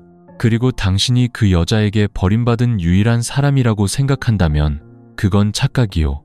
외부인에게서 그분에 대한 험담을 들을 생각 없습니다. 선우가 전화를 끊으려 하자 강태석이 가볍게 웃었습니다. 그럼 당신이 버려진 진짜 이유를 알고 싶소. 가난해서도 아니고 강요당해서도 아니오. 회사의 지분을 위해 자식을 맞바꾼 거래였지. 선우는 그 자리에 얼어붙었습니다. 강태석이 말을 이었습니다. 증거가 있소. 진실을 알고 싶다면 내일 밤 민성호텔 2층 바로 오시오. 혼자서 전화가 끊겼습니다. 선우는 붐비는 차들 사이에서 움직이지 못했습니다. 그의 마음속에 이름 모를 불안감이 싹트기 시작했죠. 그는 과거를 묻어버리려 했지만 과거는 그를 놓아주지 않았습니다. 다음 날 그는 약속 장소로 갔습니다. 어두컴컴한 반, 강태석은 이미 자리에 앉아 있었습니다. 모든 패를 손에 쥔 사람처럼 여유로운 표정이었죠. 그는 선우에게 복사된 서류 뭉치를 건넸습니다. 1994년 주주총회 내부 회의록이었습니다. 거기에는 최 회장님의 이름과 함께 20% 지분을 유지하기 위해 자녀의 양육권을 포기하기로 약속함이라는 메모가 적혀 있었죠. 선우는 빠르게 페이지를 넘겼습니다. 심장이 세차게 뛰었죠. 서류 맨 아래에는 최 회장님과 전 남편이 서명하고 법정 날인이 찍힌 흑백 인증서 사진이 있었습니다. 강요당한 게 아니야. 그 여자는 당신 대신 회사를 선택한 거지. 강태석이 의기양양하게 말했습니다. 그리고 당신이 이 진흙탕에 빠지기 전에 이걸 알아야 한다고 생각했어. 선우는 서류를 꽉 쥐었습니다. 눈이 붉게 충혈되었죠. 하지만 잠시 후 그는 모든 서류가 원본이 아닌 사본이며 잉크가 번지고 일부 글자가 흐릿하다는 것을 알아차렸습니다. 이런 건 어디서 구했습니까? 선우가 물었습니다. 강태석은 어깨를 으쓱했습니다. 내부 정보원이 있지. 자세히 조사하고 싶으면 그건 당신 마음에 달렸소. 선우는 집으로 돌아왔지만 그날 밤 잠을 이루지 못했습니다. 완전히 믿지는 않았지만 무시할 수도 없었죠. 그의 내면에서 이성과 감정, 갓 싹튼 믿음과 방금 심어진 의심의 씨앗이 격렬하게 싸우기 시작했습니다. 다음 날 민주는 갑작스러운 문자를 받았습니다. 만나야겠습니다. 한쪽의 이야기만 듣고 싶지는 않습니다. 광화문 근처의 작은 찻집에서 선우는 민준과 다시 마주 앉았습니다. 더 이상 차가운 태도도 원망의 눈빛도 없었습니다. 그저 자신을 위한 출구를 찾고 있는 한 젊은 남자만이 있었을 뿐입니다. 최 회장님을 믿습니까? 선우가 물었습니다. 믿는 게 아닙니다. 민준이 대답했습니다. 이해하는 겁니다. 상처 속에서 살아온 사람, 매일 고통을 곱씹으며 살아온 사람을 이해하는 거죠. 만약 외부인의 시선으로 그분을 본다면 잔인함이 보일 겁니다. 하지만 아들의 마음으로 본다면 그 어머니가 단 한순간도 자식을 사랑하지 않은 적이 없다는 걸 알게 될 겁니다. 선우는 침묵했습니다. 잠시 후 그가 작게 말했죠. 모든 걸 제대로 알 기회가 필요합니다. 그리고 만약 강태석이 한 말이 거짓이라면 제가 직접 그와 맞서겠습니다. 저녁 노을이 호수 위로 붉은 빛을 드리웠습니다. 고요한 오후, 두 남자, 길 잃었던 아들과 최 회장님을 사랑하는 청년이 긴 여정의 마지막 조각처럼 마주 앉아 있었습니다. 아무도 몰랐습니다. 바로 그 순간부터 선우가 과거의 흔적을 파헤치기 시작할 것이라는 사실을. 상처를 들쑤시기 위해서가 아니라 자기 자신과 한때 원망했던 어머니를 해방시키기 위해서 말입니다. 민준을 만난 후 선우는 30여 년 전 사건과 관련된 기억과 정보의 조각들을 스스로 맞춰나가기 시작했습니다. 더 이상 소문이나 불분명한 서류의 희생자가 되고 싶지 않았죠. 그는 정확하고 명확하며 근본적인 진실을 원했습니다. 오직 진실과 마주해야만 분노를 계속 품을지 아니면 내려놓아야 할지 결정할 수 있을 테니까요. 선우는 양어머니 박선희 여사를 다시 찾아가 입양 당시의 자세한 상황을 물었습니다. 그녀는 망설이다가 남편이 남긴 낡은 편지 봉투를 꺼내왔습니다. 남편은 아이가 자라서 자신의 뿌리를 알고 싶어 하기 전까지는 절대 열어보지 말라고 신신당부했었다고 합니다. 봉투 안에는 공증된 입양 합의서 사본, 날짜가 휘갈겨진 메모, 그리고 낡은 사진 한 장이 들어 있었습니다. 사진 속에는 옥색 한복을 입은 최 회장님이 갓난아기를 안고 있었고 그 옆에는 전 남편과 긴장된 눈빛으로 뒤에 서 있는 낯선 남자가 있었습니다. 뒤에 서 있는 저 사람 누군지 아세요? 선우가 물었습니다. 박선희 여사가 천천히 고개를 끄덕였습니다. 이름은 강태석. 그때 최 회장님 남편의 비서였지. 선우는 그 자리에 얼어붙었습니다. 바로 자신에게 전화를 걸어 만나자고 하고 의심의 씨앗을 심었던 바로 그 남자였습니다. 모든 것이 불길하게 느껴지기 시작했습니다. 다음 날 아침, 선우는 어머니가 과거에 지분을 보유했던 회사의 법무팀을 찾아갔습니다. 합법적인 상속인 신분으로 그는 그날의 주주총회 회의록 원본을 열람할 수 있었습니다. 원본은 강태석이 보여준 사본과 완전히 달랐습니다. 지분을 위해 자식을 포기한다는 조항은 어디에도 없었고 단지 최 회장 부부가 개인적인 사정으로 인해 지분을 임시 위임하며 이는 소유권에 영향을 미치지 않는다는 내용만 기록되어 있었습니다. 선우는 긴 숨을 내쉬었습니다. 길고 긴 추락 끝에 심장이 다시 뛰는 기분이었습니다. 강태석이 존재하지 않는 과거를 믿게 하려고 의도적으로 가짜 증거를 만들어냈던 것입니다. 더 깊이 파고들수록 선우는 더 많은 것을 발견했습니다. 최근 몇 달간 강태석은 부실 자산을 인수하는 중개회사를 운영하고 있었고 최 회장님의 회사는 시장가보다 40% 낮은 가격에 49%의 지분을 매각하라는 제안을 받고 있었습니다. 매수 측 대표는 바로 강태석의 아내였습니다. 진실은 차가운 따귀처럼 선우의 얼굴을 때렸습니다. 그는 자신을 조종하고 진실을 왜곡하고 친어머니와 대립하게 만들어 결국 자기 손으로 최 회장님이 평생 지켜온 마지막 성을 무너뜨리게 하려 했던 것입니다. 선우는 민준에게 전화를 걸었습니다. 최 회장님, 그리고 변호사님과 함께 이야기해야겠습니다. 그날 저녁 세 사람은 저택의 커다란 서재에 둘러앉았습니다. 최 회장님은 처음에는 당황했지만 선우가 위조 계약서부터 심리조종, 재산 탈취 음모까지 자신이 발견한 모든 것을 설명하자 오랫동안 침묵했습니다. 의심은 했지만 증거가 없었어. 강태석이 단순한 옛 직원이 아니라는 건 알았지만 이토록 비열할 줄은 몰랐구나. 그녀의 목소리가 낮아졌고 눈빛에는 고통이 서렸습니다. 선우는 그녀를 똑바로 바라보며 말했습니다. 어머니를 의심했던 것, 죄송합니다. 최 회장님은 숨을 멈췄습니다. 그 아이가 처음으로 자신을 어머니라고 불렀습니다. 그녀의 눈에서 눈물이 흘렀습니다. 그녀는 떨리는 손으로 아들의 손을 잡았습니다. 아니다, 괜찮다. 네가 진실을 알고 싶어 했다는 것만으로도 어미는 충분하다. 최 회장님의 변호사는 강태석의 모든 위조 증거를 언론에 공개하고 명예훼손과 기업 자산 탈취 시도로 역고소해야 한다고 제안했습니다.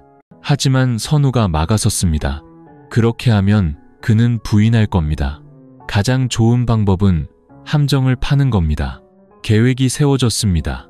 선우는 계속해서 최 회장님을 의심하는 척 강태석을 만나 협력을 제안하기로 했습니다.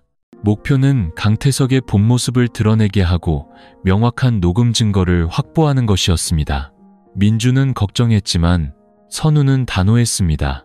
저자를 법의 심판대에 세우지 못하면 어머니는 평생 세상의 의심 속에서 살아가야 할 겁니다. 그날 밤 선우는 강태석에게 문자를 보냈습니다. 다시 확인해 봤습니다. 당신 말이 맞더군요.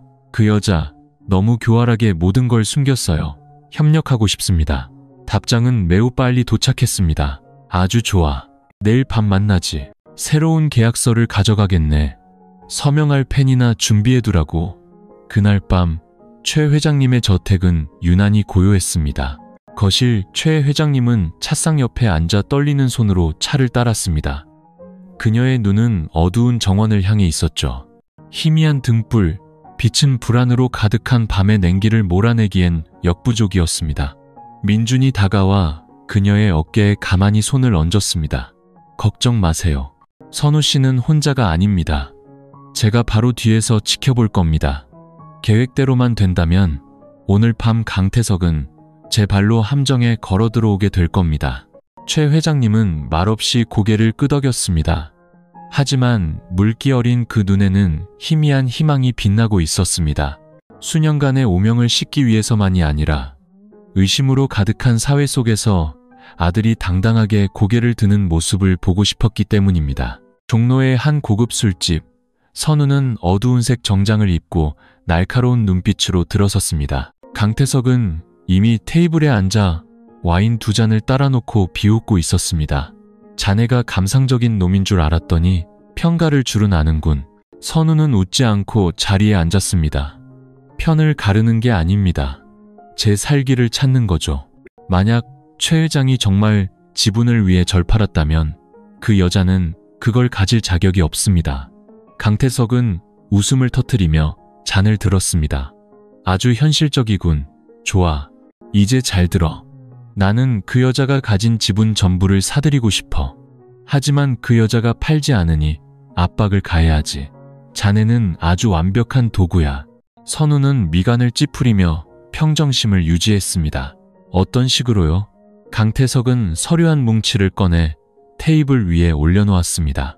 자네는 그 여자가 과거에 회사 서류를 위조하고 상속권을 가로챘다는 정보를 공개해. 나는 언론에 그럴듯한 증거들을 흘릴 테니 그 증거가 어디서 나왔는지는 자네가 신경 쓸 필요 없어. 그 대가로 제가 얻는 건요? 강태석은 의자의 등을 기댔습니다.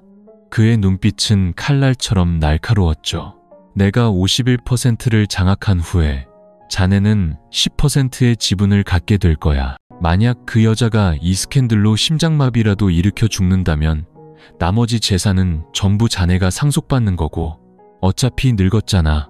선우는 거친 숨을 참았습니다. 강태석의 말 한마디 한마디가 그의 자존심을 후려치는 것 같았죠. 하지만 그는 가볍게 고개를 끄덕였습니다. 계약서 주시죠. 강태석이 서류 가방을 열어 종이 뭉치를 건넸습니다. 하지만 바로 그 순간 방의 문이 활짝 열렸습니다. 사복 차림의 남자 2명이 들어왔고 한 명은 녹음 중인 휴대폰을 높이 들고 다른 한 명은 경찰 신분증을 내밀었습니다. 그들 뒤에는 민준이 술집 구석에 조용히 서서 처음부터 모든 것을 지켜보고 있었습니다. 강태석은 그 자리에 얼어붙었습니다. 강태석 씨, 기업 서류 위조 교사, 상속인 심리 조종 및 재산 탈취 음모 혐의에 대한 증거를 확보했습니다. 서까지 동행해 주시죠. 아니야, 이건 함정이야. 선우, 네가 날 함정에 빠뜨렸어. 강태석이 넉나간 눈으로 소리쳤습니다. 선우는 일어서서 눈 하나 깜짝하지 않고 말했습니다. 누구도 당신을 해치지 않았습니다. 당신 스스로를 해친 겁니다. 세상 모든 사람이 당신처럼 지분을 위해 핏줄을 버릴 거라고 생각했기 때문이죠. 강태석은 밖으로 끌려나갔습니다. 술집은 다시 조용해졌고 아무도 입에 대지 않은 와인 2잔과 선우 그리고 민준만이 남았습니다. 너무 냉정하게 처리하더군요. 민준이 숨을 내쉬었습니다. 한 대 칠 줄 알았는데. 선우가 희미하게 웃었습니다. 하지만 그의 눈은 여전히 완전히 평온하지는 않았죠. 저는 그가 가장 두려워하는 것으로 그를 때렸습니다.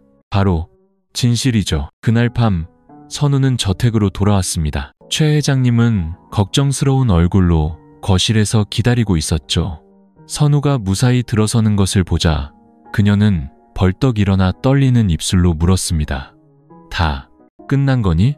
선우는 고개를 끄덕였습니다. 그는 체포되었습니다. 어머니를 의심했던 것 죄송합니다. 하지만 제가 의심했기에 진실을 찾으려고 더 필사적일 수 있었습니다. 최 회장님은 다가가 그의 손을 잡았습니다. 눈물도 변명도 없었습니다. 오직 사랑 가득한 눈빛, 마침내 아들의 마음속에서 제 이름을 찾은 어머니의 눈빛만이 있었을 뿐입니다. 사과하지 마라. 내가 너였어도 의심했을 거야. 중요한 건 네가 결국엔 어미를 믿기로 선택했다는 거다. 마당 밖 바람이 실어온 목련 향기가 돌담을 넘어왔습니다. 최 회장님, 선우, 그리고 민준. 세 사람의 마음속에 새로운 문이 열리는 듯 했습니다. 더 이상 낡은 과거도 골마 터진 상처도 없었습니다. 오직 용서와 사랑, 그들이 아주 오래전 잃어버렸다고 생각했던 바로 그것만이 남아 있었습니다. 강태석이 체포된 후 사건은 온라인과 언론을 통해 며칠 동안 떠들썩하게 보도되었습니다. 하지만 대중들은 교묘한 음모에서 벗어난 최 회장님을 동정하는 대신 그녀가 자기 손주뻘 되는 젊은 남자와 함께 산다는 사실에만 집착했습니다. 관련 게시물에는 수백 개의 댓글이 달렸고 대부분은 듣기 거북한 말들이었죠. 늙어서 남자한테 미쳤네. 저놈도 돈 보고 붙었겠지. 사랑은 무슨. 또 혼란스러운 틈을 타한목 챙기려는 연극이군. 최 회장님은 그 글들을 읽으며 눈이 흐려졌습니다. 자신을 향한 상처 때문이 아니라 민준이 이 압박을 견디지 못할까봐 두려웠기 때문입니다. 민준은 여전히 평소처럼 조용했습니다. 반박하지도 해명하지도 않았죠. 하지만 그날 저녁 집에 돌아온 그는 곧장 옥상으로 올라가 최 회장님이 가꾼 담쟁이 덩굴 벽 옆에 오랫동안 앉아 있었습니다. 서울의 밤은 쌀쌀했지만 민준은 외투도 걸치지 않고 담배만 피웠습니다. 몇 달 만에 처음 있는 일이었습니다. 최 회장님이 올라왔을 때 민준은 돌아보지도 않고 나지막이 물었습니다. 후회하지 않으세요? 절 당신의 인생에 드린 거요. 최 회장님은 그의 옆에 앉아 잠시 침묵하다가 말했습니다. 자네는 내가 아직 살아있다고 느끼게 해주는 유일한 존재일세. 후회하지 않아. 그저 자네가 안쓰러울 뿐이지. 민준은 희미하게 웃었지만 그 미소는 차가웠습니다. 저 사람들은 제가 돈이 없어 매일 분식집에서 밥을 먹었다는 건 알 필요 없겠죠. 학벌 없는 젊은 놈이라고 아무도 써주지 않아 공사판을 전전했다는 것도요. 그들은 그저 부유한 여자 옆에 있는 저를 보고 당연히 제가 제비라고 생각할 뿐이죠. 그렇다면 자네는 그들에게 보여주기 위해 살아야 하네. 누구에게도 아무것도 증명할 필요 없이 그저 자네 마음이 시키는 대로 당당하게 살면 되는 걸세. 최 회장님은 떨리지만 따뜻한 손으로 민준의 손을 가만히 잡았습니다. 바로 그때 아래층에서 초인종이 요란하게 울렸습니다. 최 회장님과 민준은 말없이 서로를 바라보았습니다. 무슨 일이 생겼음을 직감했죠. 민준이 달려내려가 문을 열었습니다. 문 앞에는 최 회장님의 오랜 친구이자 새집 건너 이웃인 김 여사가 서 있었습니다. 김 여사의 얼굴은 분노로 가득 차 있었습니다. 도저히 믿을 수가 없네. 최 회장, 이 동네가 어떤 곳인지 알면서 어떻게 젊은 남자를 집에 들여. 이제 젊은 애들 볼 낯도 없겠어. 그녀는 대문 앞에서 소리쳤습니다. 최 회장님이 나와 침착한 목소리를 유지하며 말했습니다. 김 여사, 나는 남의 말에 기대서 내 인생을 살아본 적이 없어. 그리고 누구도 나 대신 살아주길 바라지도 않소. 동네 명예에 먹칠을 하고 있잖아. 우리가 당신을 존경했던 건 그 품위와 단정함 때문이었어. 근데 지금은 뭐야? 일은 다 된 노인이 젊은 남자랑 동거라니 할 말이 없네. 김 여사는 거의 절규하듯 외쳤습니다. 그때 옆에 서 있던 민준의 눈빛이 차갑게 변했습니다. 그가 또렷하게 말했죠. 제가 최 회장님과 함께 사는 건 명예나 돈 때문이 아닙니다. 제가 평생 받아보지 못했던 존중을 이분에게서 받았기 때문입니다. 만약 아주머니께서 그게 먹칠하는 거라고 생각하신다면 그건 아주머니의 마음을 먼저 들여다보셔야 할 것 같습니다. 그 여성은 얼굴이 새빨개져서 화를 내며 돌아섰지만 아기에 찬 한마디를 내뱉는 것은 잊지 않았습니다. 두고 봐. 그 친절이라는 것도 가장 이용하기 쉬운 거라는 걸 알게 될 날이 올 테니. 그녀의 등 뒤로 대문이 쾅 닫히자 정원 전체가 침묵에 잠겼습니다. 민준은 최 회장님을 돌아보았습니다. 그녀는 환한 기색 없이 깊은 슬픔이 어린 눈으로 서 있었죠. 괜찮으세요? 민준이 조용히 물었습니다. 최 회장님은 고개를 끄덕였습니다. 이보다 더 모진 말도 겪어봤어. 하지만 이번에는 자네가 그들 때문에 떠날까봐 두렵구나. 민주는 그녀의 손을 꽉 잡았습니다. 제가 그런 사람으로 보이세요? 돈 없어서 원룸에서 쫓겨나고 서울 출신 아니라고 일자리에서 거절당해봤습니다. 제가 만약 세상의 시선이 두려워 살았다면 전 18살에 이미 죽었을 겁니다. 처음으로 최 회장님은 민준을 끌어안았습니다. 어른이 아이를 안아주듯 한 것이 아니라 온 세상이 등 돌린 순간 한 여인이 자신이 사랑하는 남자를 끌어안듯이 그날 밤 민주는 자신의 SNS에 아주 긴 글을 올렸습니다. 그는 자신의 과거, 최 회장님과의 만남, 그리고 소문 뒤의 진실에 대해 썼습니다. 변명하기 위해서가 아니라 선언하기 위해서였습니다. 그는 자신의 행복에 대해 누구에게도 사과할 빚이 없다고. 다음 날 아침 동네는 이상할 만큼 조용했습니다. 하지만 그때 예상치 못한 일이 벌어졌습니다. 누군가 최 회장님 댁에 익명의 편지를 보낸 것입니다. 안에는 최 회장님이 낯선 남자와 차 안에서 껴안고 있는 사진 한 장이 들어 있었습니다. 사진에는 30년 전의 붉은 날인이 찍혀 있었고 뒷면에는 휘갈겨 쓴 글씨가 있었습니다. 이 동네에서 꺼지지 않으면 옛날 일은 여기서 끝나지 않을 것이다.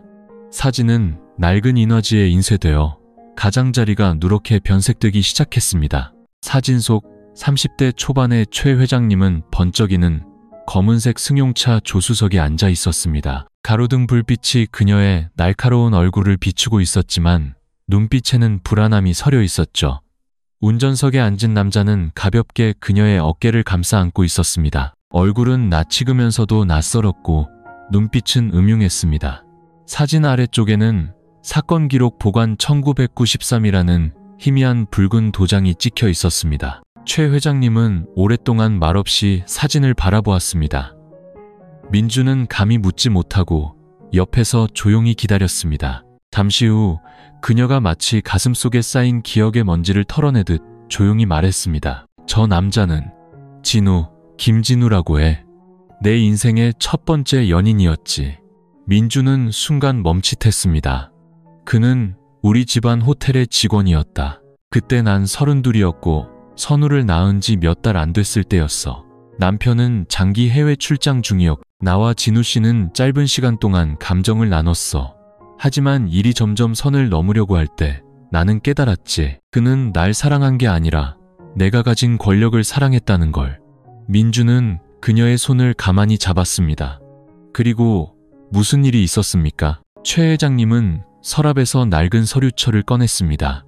그는 이런 사진들로 날 협박했어.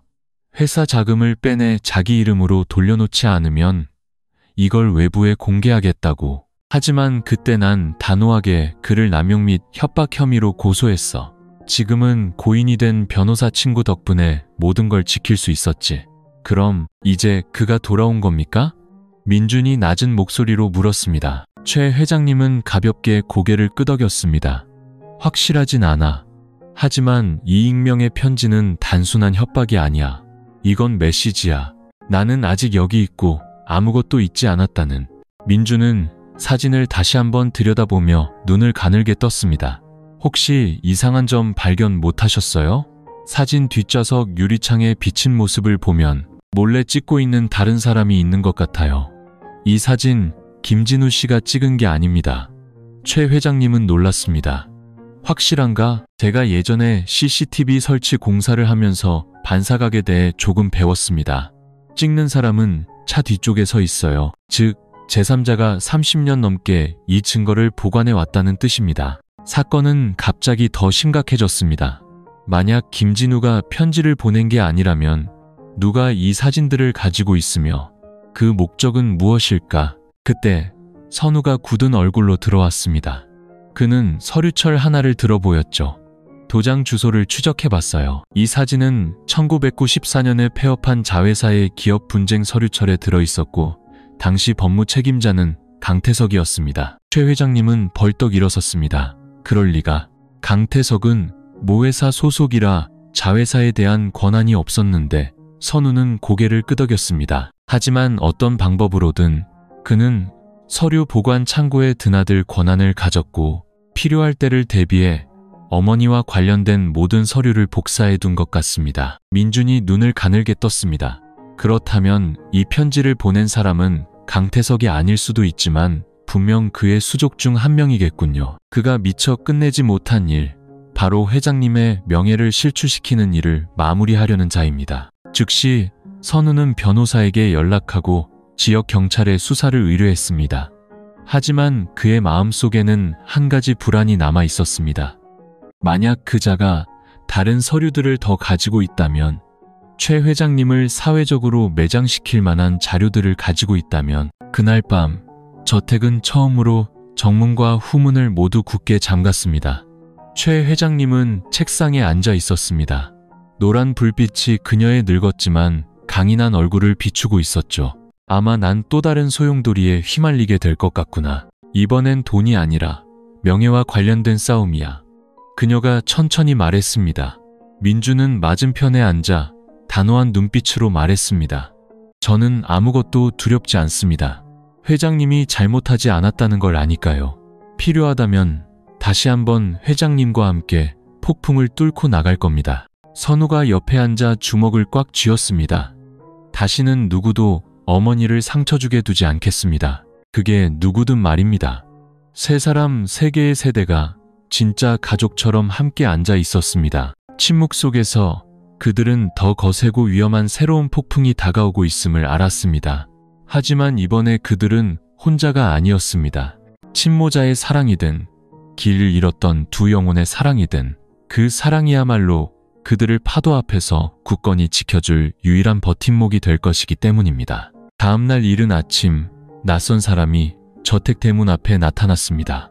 그는 소박한 옷차림의 40대 남성이었고 마른 얼굴이었지만 눈빛은 날카로웠습니다. 민준이 문을 열었죠.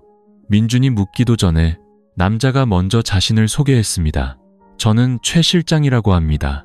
과거의 강태석 씨의 개인 비서였죠. 오늘 온 것은 제 양심이 더 이상 숨기도록 허락하지 않는 오랜 빚을 갚기 위해서입니다. 그 말에 민주는 경계했지만 남자의 눈빛에는 위협적인 기색이 없었습니다. 최 회장님이 그를 거실로 안내하자 최 실장은 자리에 앉아 작은 USB와 두툼한 봉투를 테이블 위에 올려놓았습니다.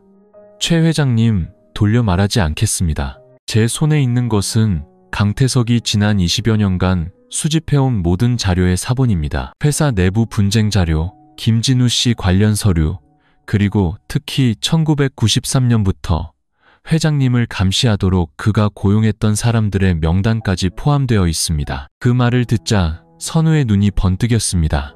그렇다면 그 긴 세월 동안 우리 어머니를 파멸시키려는 계획을 포기하지 않았다는 거군요. 최 실장은 고개를 끄덕였습니다.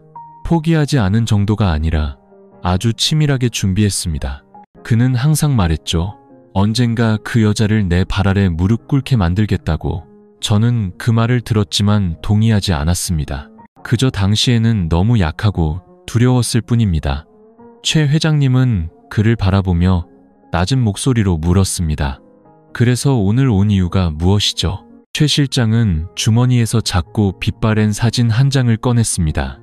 사진 속에는 교복을 입은 10살 남짓한 소녀가 중년 여성 옆에서 활짝 웃고 있었습니다. 그 여성은 바로 30년 가까이 더 젊었던 최 회장님이었습니다. 제 여동생입니다. 그해 회장님께서 학교 앞에서 제 동생을 교통사고에서 구해주셨죠. 기억 못하시겠지만 저는 평생 잊지 않았습니다. 제가 이 자료들의 사본을 보관해온 유일한 이유입니다. 언젠가 회장님께 필요할 때 제 잘못을 조금이나마 갚을 수 있을 거라고 생각했습니다. 민준과 선우는 감동을 감추지 못하고 서로를 바라보았습니다. 최 회장님은 오랫동안 말이 없다가 붉어진 눈으로 조용히 고개를 끄덕였습니다. 고맙습니다. 진심으로. 그러나 최 실장은 또 다른 종이를 꺼냈습니다. 손으로 쓴 합의서였죠. 한 가지 조건이 있습니다. 오해하지는 마십시오. 돈을 원하는 게 아니라 보장을 받고 싶습니다. 나중에 이 자료들이 법정에서 사용될 때 저는 내부 고발자로서 보호받을 수 있도록 서명해 주십시오. 선우가 다가가 서류를 받아들고 꼼꼼히 읽었습니다. 문제 없습니다. 변호사를 통해 검토하겠습니다. 하지만 그 전에 오늘 보여주신 용기에 감사드립니다. 최 실장은 대화 내내 처음으로 미소를 지었습니다. 저도 이제 마음이 한결 가벼워졌습니다. 최 실장이 떠난 후 집안은 침묵에 잠겼습니다. 최 회장님은 USB를 손에 쥔 채 마치 오랫동안 묻혀있다고 생각했던 무거운 과거 전체를 쥐고 있는 듯했습니다. 김진우라는 이름이 다시 한번 언급되었죠. 이제 그는 과거의 남자가 아니라 강태석의 음모를 푸는 핵심적인 열쇠가 되었습니다. 그날 밤 민주는 USB의 첫 번째 데이터 파일들을 열었습니다. 그 안에는 수많은 녹취록, 내부 이메일, 그리고 최 회장님이 회계장부를 조작했다는 누명을 쓰도록 연출된 회의 장면을 몰래 촬영한 영상이 있었습니다. 선우는 주먹을 꽉 쥐었습니다. 그가 꾸며낸 모든 것을 우리가 올바른 방식으로 사용한다면 그대로 되갚아줄 수 있습니다. 최 회장님이 낮은 목소리로 말했습니다. 하지만 이 자료들을 공개하면 과거에 나를 도왔던 사람들까지 많은 이들이 연루될 수 있어 그들이 피해를 볼 수도 있다. 민준이 다가와 단호하게 말했습니다. 하지만 진실을 밝히지 않으면 악은 계속될 겁니다. 강태석 같은 자들은 계속해서 다른 사람의 과거를 이용해 그들의 미래를 통제하려 들겠죠.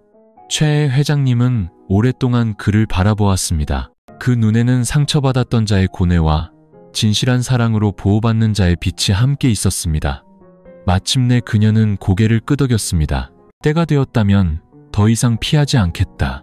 선우는 즉시 변호사와 언론에 연락해 기자회견을 준비했습니다. 어머니의 누명을 벗길 뿐만 아니라 강태석의 수년간에 걸친 불법 행위를 고발하기 위해서였습니다. 그들 모두는 앞으로 다가올 폭풍이 결코 쉽지 않을 것임을 알았지만 더 이상 어둠이 두렵지 않았습니다.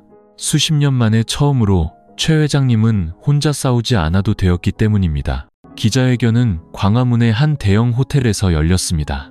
언론은 유례 없이 많이 몰려들었죠. 최 회장님의 옛 명성 때문만이 아니라 30년간 묻혀있던 비밀이 다시 파헤쳐진다는 소문 때문이었습니다. 모두가 긴장하며 기다렸죠. 이번 사건은 더 이상 한 노부인과 젊은 연인의 사적인 이야기가 아니라 거대한 기업 시스템과 그 배후 세력에 관한 진실과 관련되어 있었기 때문입니다. 최 회장님이 수십 개의 카메라 렌즈 앞으로 걸어 나왔을 때 그녀의 태도는 여전히 평소처럼 침착했습니다. 그녀 곁에는 조금의 위축도 없는 젊은 남자 민준과 이제 공식적으로 어머니를 지지하고 나선 아들 선우가 함께 있었습니다. 오늘 이 자리에 와주신 모든 분께 감사드립니다.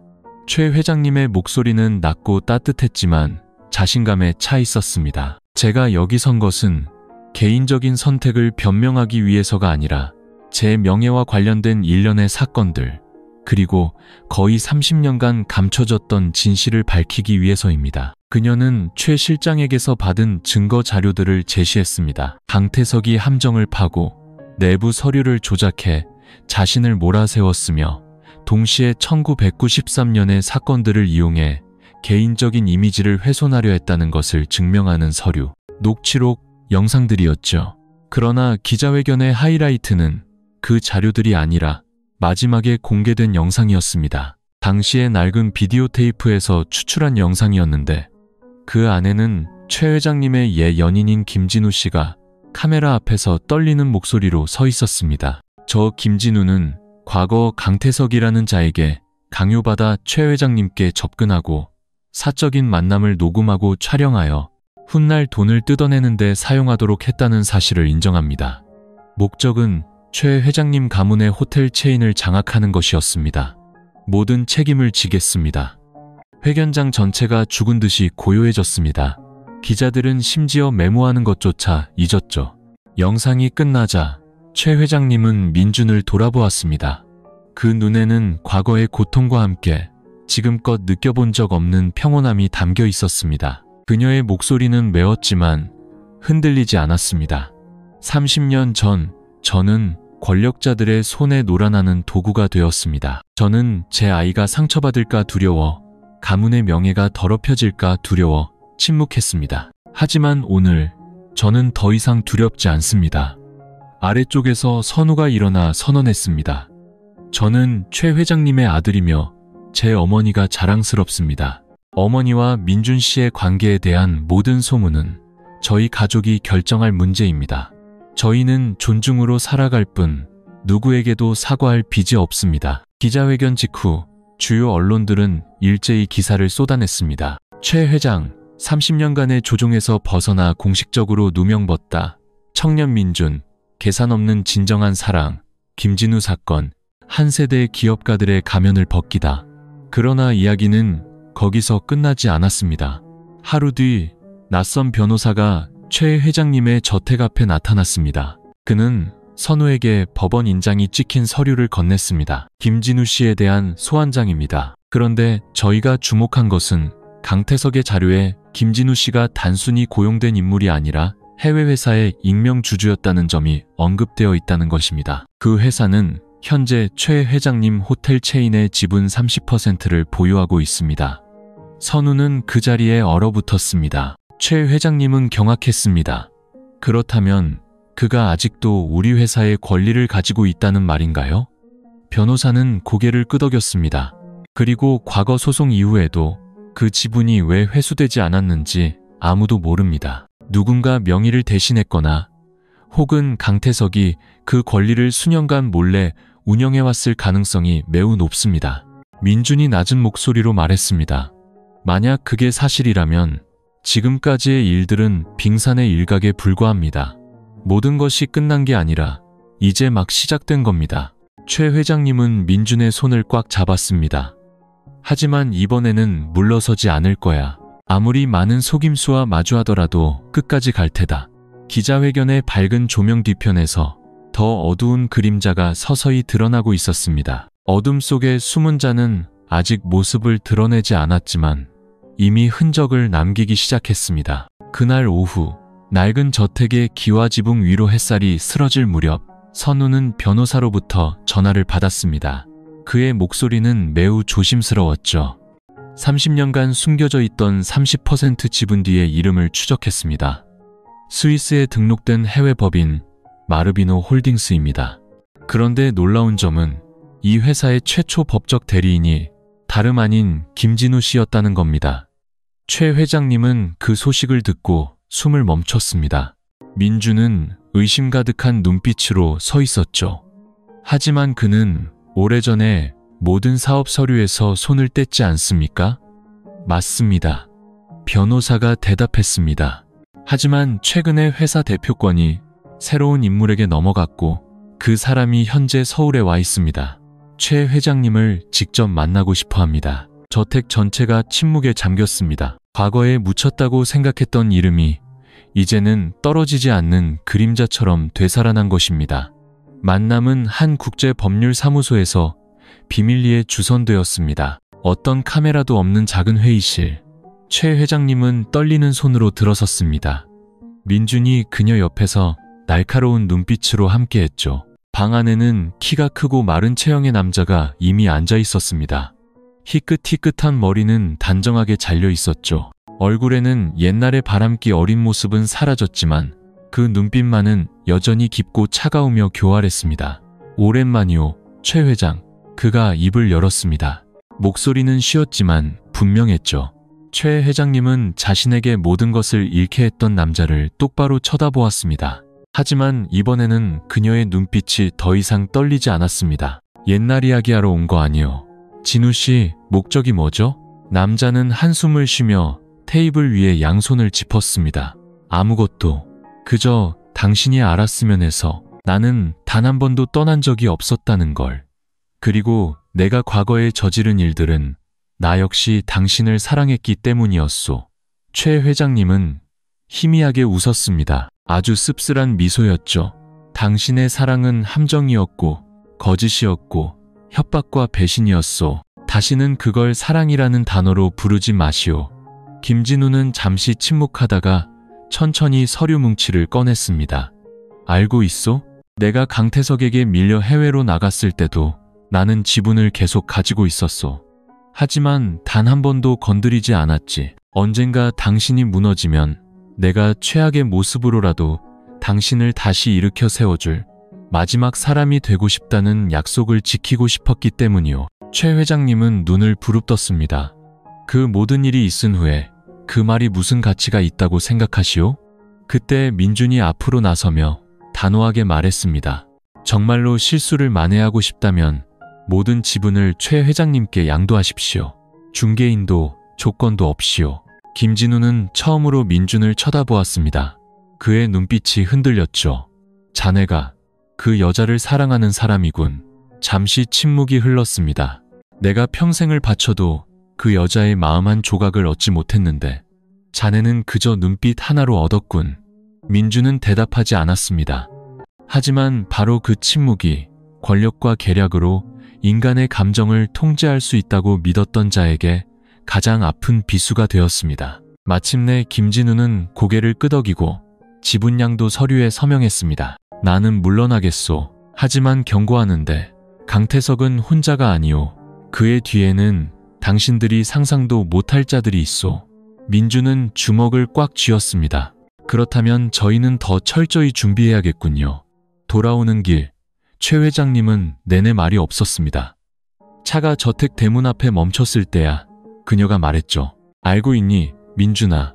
난 저 사람을 진심으로 사랑했었어. 그래서 더 깊이 상처받았던 거야. 민준은 그녀의 손을 부드럽게 잡았습니다.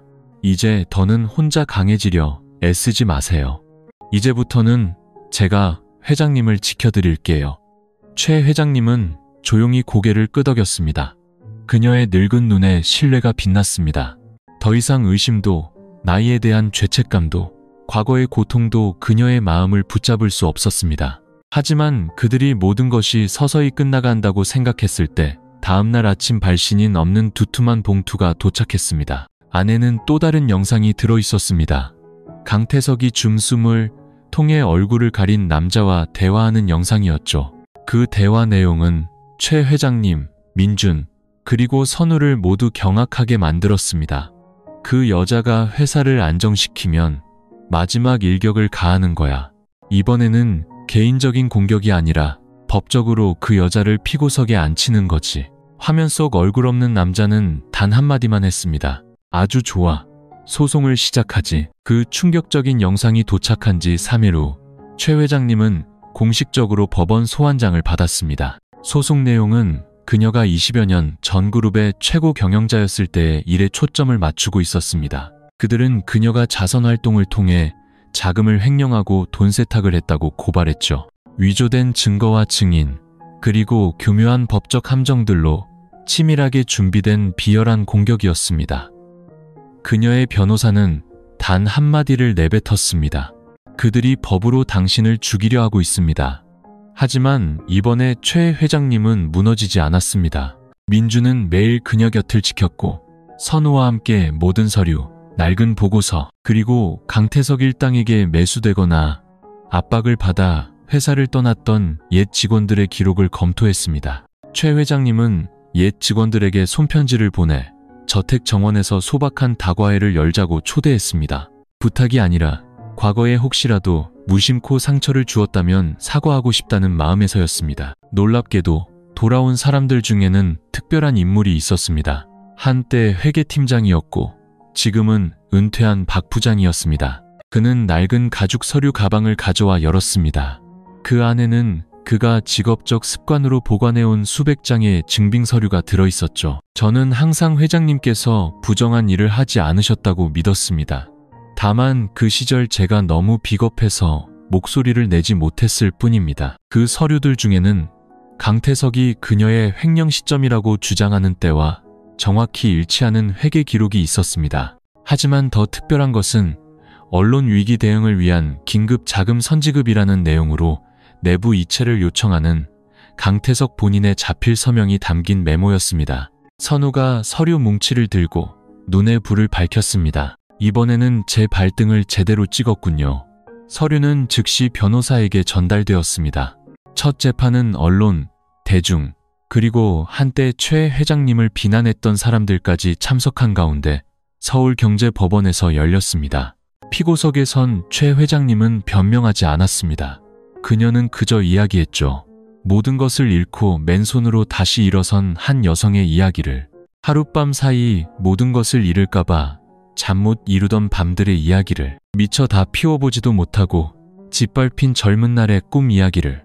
그리고 마지막으로 그녀는 말했습니다. 저는 제가 완벽하다는 것을 증명하기 위해 이 자리에 선 것이 아닙니다. 저는 단지 한 여성이 믿음과 양심을 잃지 않는 한 그 누구도 거짓으로 그녀를 짓밟을 권리가 없다는 것을 증명하고 싶을 뿐입니다. 그녀의 뒤에는 민준이 손을 꽉 쥔 채 흔들리지 않는 존경의 눈빛으로 그녀를 바라보고 있었습니다. 재판은 4일간 이어졌습니다. 5일째 되는 날, 모든 혐의는 공식적으로 기각되었습니다. 강태석은 위증 혐의로 법정 구속되었고 그의 공범들도 차례로 조사를 받게 되었습니다. 최 회장님이 법원문을 나섰을 때 밖의 군중은 더 이상 손가락질하는 이들이 아니라 우레와 같은 박수를 보내는 사람들이었습니다. 많은 이들이 그녀를 존경의 눈빛으로 바라보았고 언론은 그녀에게 새로운 이름을 붙여주었습니다. 쓰러지지 않는 여인. 그날 민주는 그녀의 손을 잡고 덕수궁 돌담길을 걸었습니다. 바람은 부드러웠고 나무잎이 드문드문 떨어졌죠. 회장님, 이제 모든 게 끝났어요. 최 회장님은 그를 돌아보며 손을 잡았습니다. 아니, 이제 막 시작됐어. 무슨 뜻이세요? 그녀는 웃었습니다. 수십 년의 짐을 내려놓은 사람처럼 온화한 눈빛이었죠. 모든 편견과 과거를 무릅쓰고 나를 사랑해준 사람과 함께하는 새로운 인생의 시작. 민주는 말이 없다가 벤치 옆에 무릎을 꿇었습니다. 반지도 화려한 프로포즈도 없었습니다. 그는 단 한마디만 했죠. 괜찮으시다면 제 남은 인생을 회장님과 함께 걷게 해주세요. 최 회장님은 눈물 속에서 활짝 웃었습니다. 그날 온갖 험담으로 수군대던 동네는 조용했습니다. 그들은 이제 알았기 때문입니다. 진실한 사랑에는 20살이든 70살이든 그 어떤 경계도 없다는 것을. 최 회장님과 민준의 이야기가 서울의 오래된 동네에 조용히 내려앉았을 때 사람들은 여전히 그 기이해 보였던 사랑에 대해 이야기했습니다. 하지만 이제는 편견마저 고개 숙이게 할 만큼 아름다웠던 사랑 이야기로 말입니다. 이른을 앞둔 한 여인, 수많은 경험과 좌절, 배신을 겪었던 그녀는 무언가를 증명하기 위해서가 아니라 자신의 마음에 솔직하게 살기 위해 용감하게 세상 밖으로 걸어 나왔습니다. 그리고 이제 겨우 26살인 한 젊은 청년은 동갑내기가 아닌 상처받고 외로웠지만 단 한 번도 따뜻함을 잃지 않았던 한 영혼을 선택했습니다. 최 회장님의 삶은 나이가 사랑의 경계가 될 수 없다는 명백한 증거였습니다. 인간을 행복 앞에서 물러서게 만드는 유일한 것은 두려움입니다. 소문이 두렵고 비난이 두렵고 상처받는 것이 두려운 마음 말입니다. 하지만 그녀가 모든 것과 용감하게 맞서고 세상의 비난 속에서 당당히 일어섰을 때 그녀는 증명했습니다. 내면이 강한 여성은 그 무엇으로도 꺾을 수 없다는 것을. 이 이야기는 또한 비즈니스 세계의 속임수와 조종에 대한 경고이기도 합니다. 탐욕과 권력이 사랑을 도구로 만들고 선량한 사람을 희생양으로 만드는 곳. 하지만 바로 그곳에서도 박 부장이나 최 실장처럼 양심을 지키는 사람이 있다면 어둠 속에서도 빛은 존재합니다. 그리고 가난한 동네에서 온 젊은 청년 민주는 다르게 생각하고 다르게 살아가는 한 세대를 대표합니다. 그는 물질을 줬거나 승패에 연연하지 않고 마음이 시키는 대로 살기를 선택했습니다. 그의 존재는 최 회장님을 구원하기 위해서가 아니라 그녀가 여전히 사랑받을 권리, 행복할 권리, 그리고 어떤 나이에서든 다시 시작할 권리가 있다는 것을 일깨워주기 위함이었습니다. 어떤 이는 물을지도 모릅니다. 그 사랑이 진짜였을까? 오래 갈 수 있을까? 하지만 최 회장님이 말했듯이 진정한 사랑은 증명할 필요가 없습니다. 그저 매일 그 사랑에 충실하게 살아가는 용기만 있으면 됩니다. 이 이야기의 교훈은 법정에서의 승리가 아니라 상처받았던 한 인간이 신뢰를 받았을 때 다시 일어서고 미소 짓고 계속해서 사랑할 수 있다는 점에 있습니다.